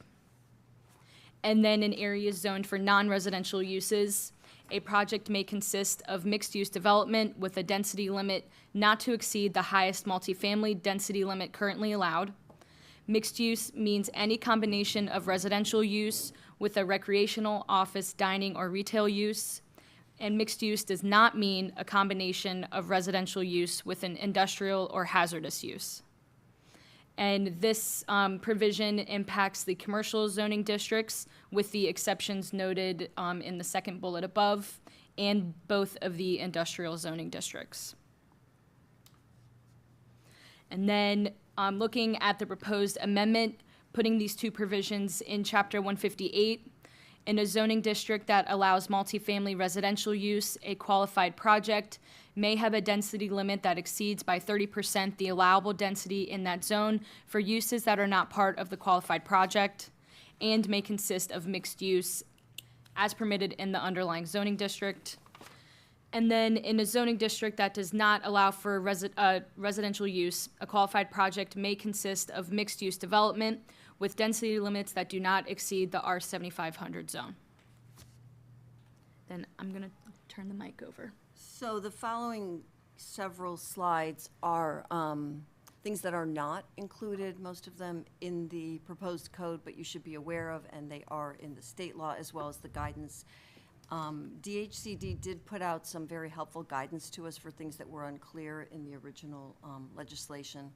So that's what some of these things are. So the first thing is, a local jurisdiction may not impose any unreasonable limitations or requirements on one of these qualified projects. And again, as a reminder, that's what Hannah just went over, which would be something that was proposed by a nonprofit. So without being actually defined, an unreasonable limitation means a requirement that amounts to a de facto denial of the project by having a substantial adverse impact on the viability or affordability of the project, and that came out of the DHCD guidance. Includes limitations such as height, setback, parking area, or other dimensional or parking that would either prevent the project or reduce the affordability. Also, a local government may not require more than 2 public hearings, but that is at each step of the development review process, which shouldn't be too onerous because it is at each step. It's not a total. The House Bill 538 does not address or modify any other legal restrictions on a parcel, including ag-pres, easements, HOA covenants, so it's not going to override what's already on those. And it also does not supersede other state laws, importantly to Carol, including the density restrictions placed on land under the Septic Tiers Bill, SB 236, of limiting it to 7 per lot. Also, impact fees may still be imposed unless they impose an unreasonable limitation, and in looking at other codes, Carol's would not qualify for that. We are lower than most of the other jurisdictions. And importantly, projects are still subject to stormwater, building codes, concurrency management requirements. So we're here today to ask you request to either take this to public hearing, or if you would like first to have another work session on some of the details that Hannah went through.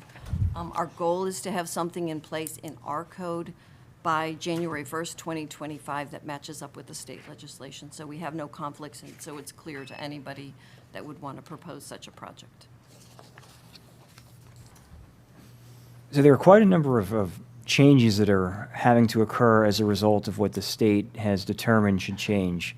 And so from your standpoint, I mean, are any of these in particular more concerning or going to be more difficult to accommodate than the others? And if you don't have an answer for me today, that's all right. You can get back to me another day. But I don't know if they would be concerning. I think part of the thing that we've struggled with and Planning Commission was struggling with is that the language in the legislation is a little bit vague. And so what we've been working to do is try to take all of that and translate it into something that makes sense in our code.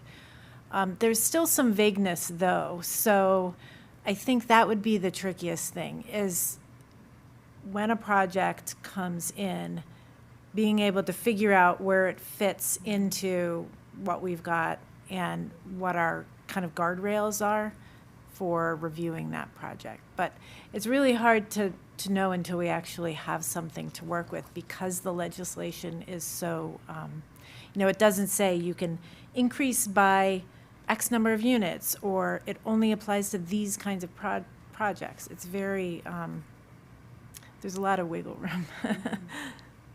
so with any of these changes that are occurring, how great a degree of variability or determination do we have as a county in saying, if it's, for example, one thing said you could vary 30% over the number of people who can live in that particular area. I mean, do we have to have it at 30%? Can we say 15%? I mean, what flexibility do we have within this? Or is this basically what the law is and we have to adjust to meet that law? As far as the code goes, you don't have a lot of flexibility. I think, as Daphne was alluding to, when somebody would come in, a nonprofit would come in, that's when you would see maybe what is proposed. Like the 30% density increase in where multifamily is allowed, that's in the state law. So that's okay. Now, in the single-family zones, it's a little more flexible. It simply says you have to allow a density increase, but then the more important part of that is you have to allow middle housing, which, as Hannah said, is cottage clusters, townhouses, duplexes, triplexes, which aren't currently allowed in most of those districts. So that's when it would get in front of the Planning Commission to look at a specific proposal. Okay. But as far as what's in front of you today, this is really, was drafted just to reflect the state law and the guidance we received. All right, thank you very much. So, first of all, thank you for putting all this together. There's a lot here. A couple questions, maybe a few comments. Did you mention how municipalities are affected by this? They are also affected. They're also affected, okay. Sykesville also, I think, as Hannah said, they're affected in the other way, in that Warfield is another eligible qualified project. They're affected by the state law or by our? No, just by the state law. State. So on that topic then, that was my second question. So my understanding from reading this is that typically a project that would not be applicable would be projects located on historic or former state and federal-owned campuses, but they made an exception for Warfield? Do I understand that correctly? No, Warfield is on the list. It is for any of those former state or federally owned campuses, and Okay. the state came out with a list, and the only one located in the boundaries of Carroll County is Warfield, but then again, that's in the boundaries of Sykesville, who Okay. has their own planning and zoning authority. Okay. So it's not an exception, it's actually, they're included, but we have nothing that would be included under our planning and zoning jurisdiction. Okay, that would be under Sykesville's Planning and Zoning Commission or whatever.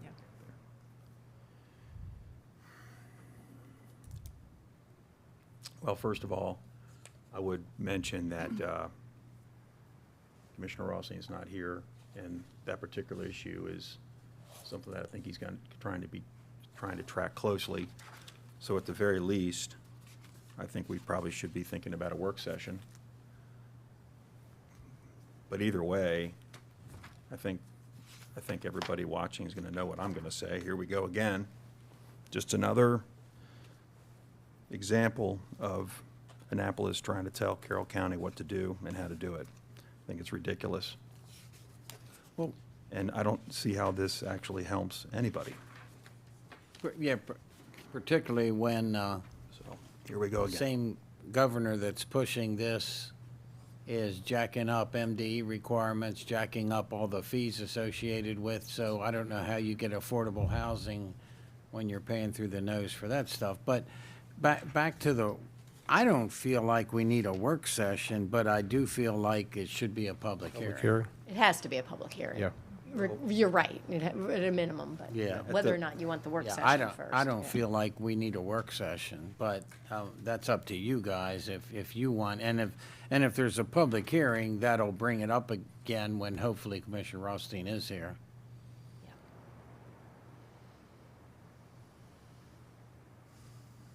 I mean, personally, I don't feel that we necessarily need a work session about it. I'm certainly willing to do one if that's what the majority of the board decides, but, I think it's pretty straightforward with the state, and I agree with you, Commissioner Guerin. The state's saying, okay, well, you have to change these things, all right, and when the time comes and, it gets before the Planning Commission and we get into some specifics or some particulars, and we have to, I don't know, further refine things or further delineate something, then I would certainly not be opposed to a work session or something more in-depth at that point. I don't know if that goes to the heart of what you're getting at, and please do correct me if I'm not striking there, but, for me, I think it's, like Commissioner Kyler said, going forward with a public hearing, certainly not just legally required, but the right thing to do, I think. Okay. Well, and I can tell you, planning and zoning had sort of I wouldn't say sort of, they actually had the exact same feelings we did on this. I mean, there's a little more depth we got into in planning and zoning, but, again, we don't really have any authority based off of this. So I think the logical choice would be just to do the public hearing and go from there and just kind of fill it out. I do understand where Commissioner Guerin's coming from on the work session, but realistically, with the way this is structured, there's really not a lot of work we have or discuss, we can have discussion, but it's not really going to move the needle, so to speak. Well, I will make a motion on the recommended text amendment to direct staff to schedule a public hearing for revisions of the county zoning code addressing HB 538 as recommended by the Planning and Zoning Commission. Second. I have a motion and a second. Any further discussion? All those in favor? Aye. Opposed? Thank you. Thank you. you. See you in a few weeks. Public comment. We do have a caller, I believe. Yes, sir. If the caller could just use *6 to unmute, you'll have 3 minutes, and please identify yourself. Thank you. Yes, good morning, Commissioners. Catherine Adelaide, Carroll County Republican Central Committee. This is probably my final election integrity report as early voting starts a week from today. So I'm going to try to breeze through this as fast as I can to get it all. On September 26th, we had a Carroll County Republican Central Committee. Karen Donaldson, who was the Republican Board of Election member, came and spoke to the committee about a situation during the primary where during the mail-in ballots and provisional ballots, the data sticks were removed by sole individual who was going to upload them, and an objection was made. Karen volunteered to go, and she was denied that opportunity. Eventually, at least two staff members, supposedly of opposite parties, did accompany that. In response to that report, the Central Committee wrote a strong letter to the Board of Elections requesting dual control at all canvassing stations, especially the removal of the data sticks for upload to the state. Unfortunately, the response was, we follow all laws. There has been more resolution on that at the pre-election day canvass, which I'll get to in just a minute. The next event was the logic and accuracy demonstration held on October 11th, which I attended. The big news from that is that I confirmed that we don't use Dominion voting machines, and there's no internet connection. I have no absolute proof of that, but at least that's on the record. There were three parts to it. There was a PowerPoint, which was very informative. We were able to observe the test results. Unfortunately, the actual testing of the actual voting machines was done outside of the view of the public, so I was not able to sign off on all three elements. After that, we had the pre-election canvass on Tuesday, October 15th. 7,000 ballots were processed. The results were not tabulated. Several persons were there. We desperately need canvassers to watch these dozens of moving parts going on with web ballots and mail-in ballots. And it was noted again that sole individuals were scanning ballots. Quite frankly, I don't care if Donald Trump himself was scanning ballots by himself. I would still object to it. There have to be two dual control at ballot machines. Thankfully, the Board of Elections did pass a motion then and there that all scanners have two persons of opposite parties at all times. So I hope that will not be an issue during the general and the early voting election.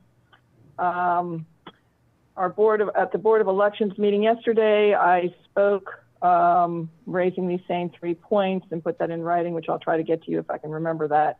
Today, there is no Carroll County Republican Central Committee meeting because we're all going to be in Pennsylvania helping the MDGOP out. Timer is off. Let me go for just a second. The next early voting and mail-in ballot results from the canvass on Tuesday are going to be tabulated on November 5th, which is Election Day at 2 p.m.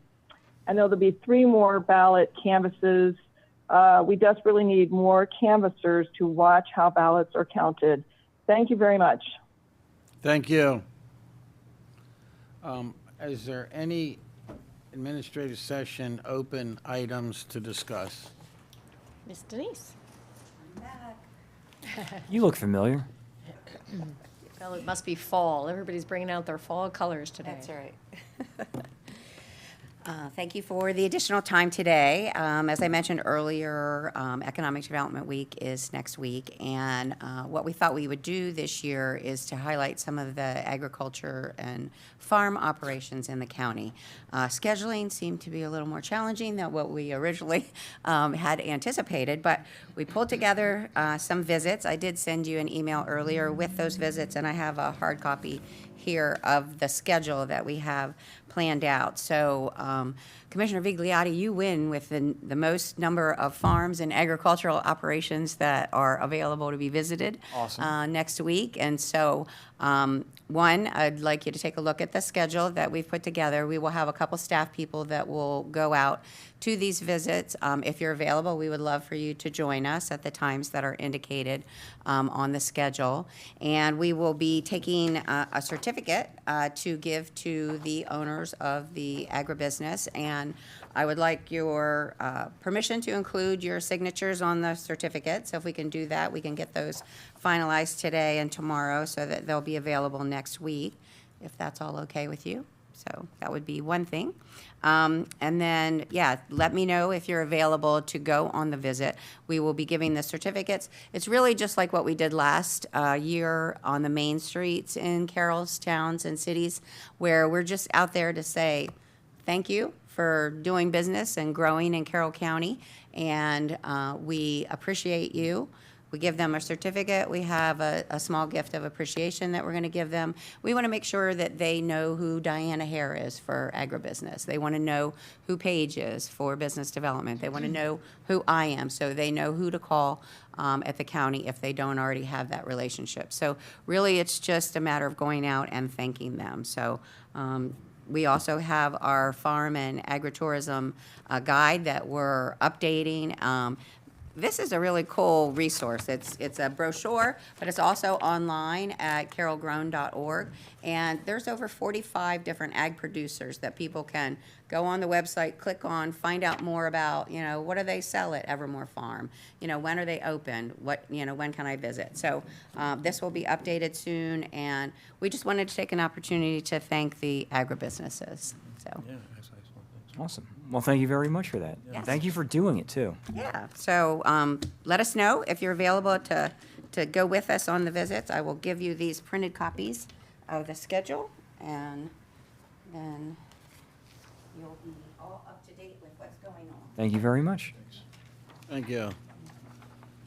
Thank you. And you can just add me for the 3. Okay. Thank you. Yeah. Tim, would you like a copy? You're good. You're going to go to these 3? Thank you. Thank you so much. Commissioners, any other items to discuss? Not for me, sir. No, I'm good. We need a motion to approve the closed minutes from October 10th. So moved. Second. Any discussion? All those in favor? Aye. Opposed? Thank you. Agenda review. Good morning, Wanda. Good morning. Good morning. Okay, next week, Monday, October 21st, Carroll Community College Foundation Scholarship Reception, Commissioner Kyler. And Roberta, there are county commissioner scholarships, correct? That are part of this?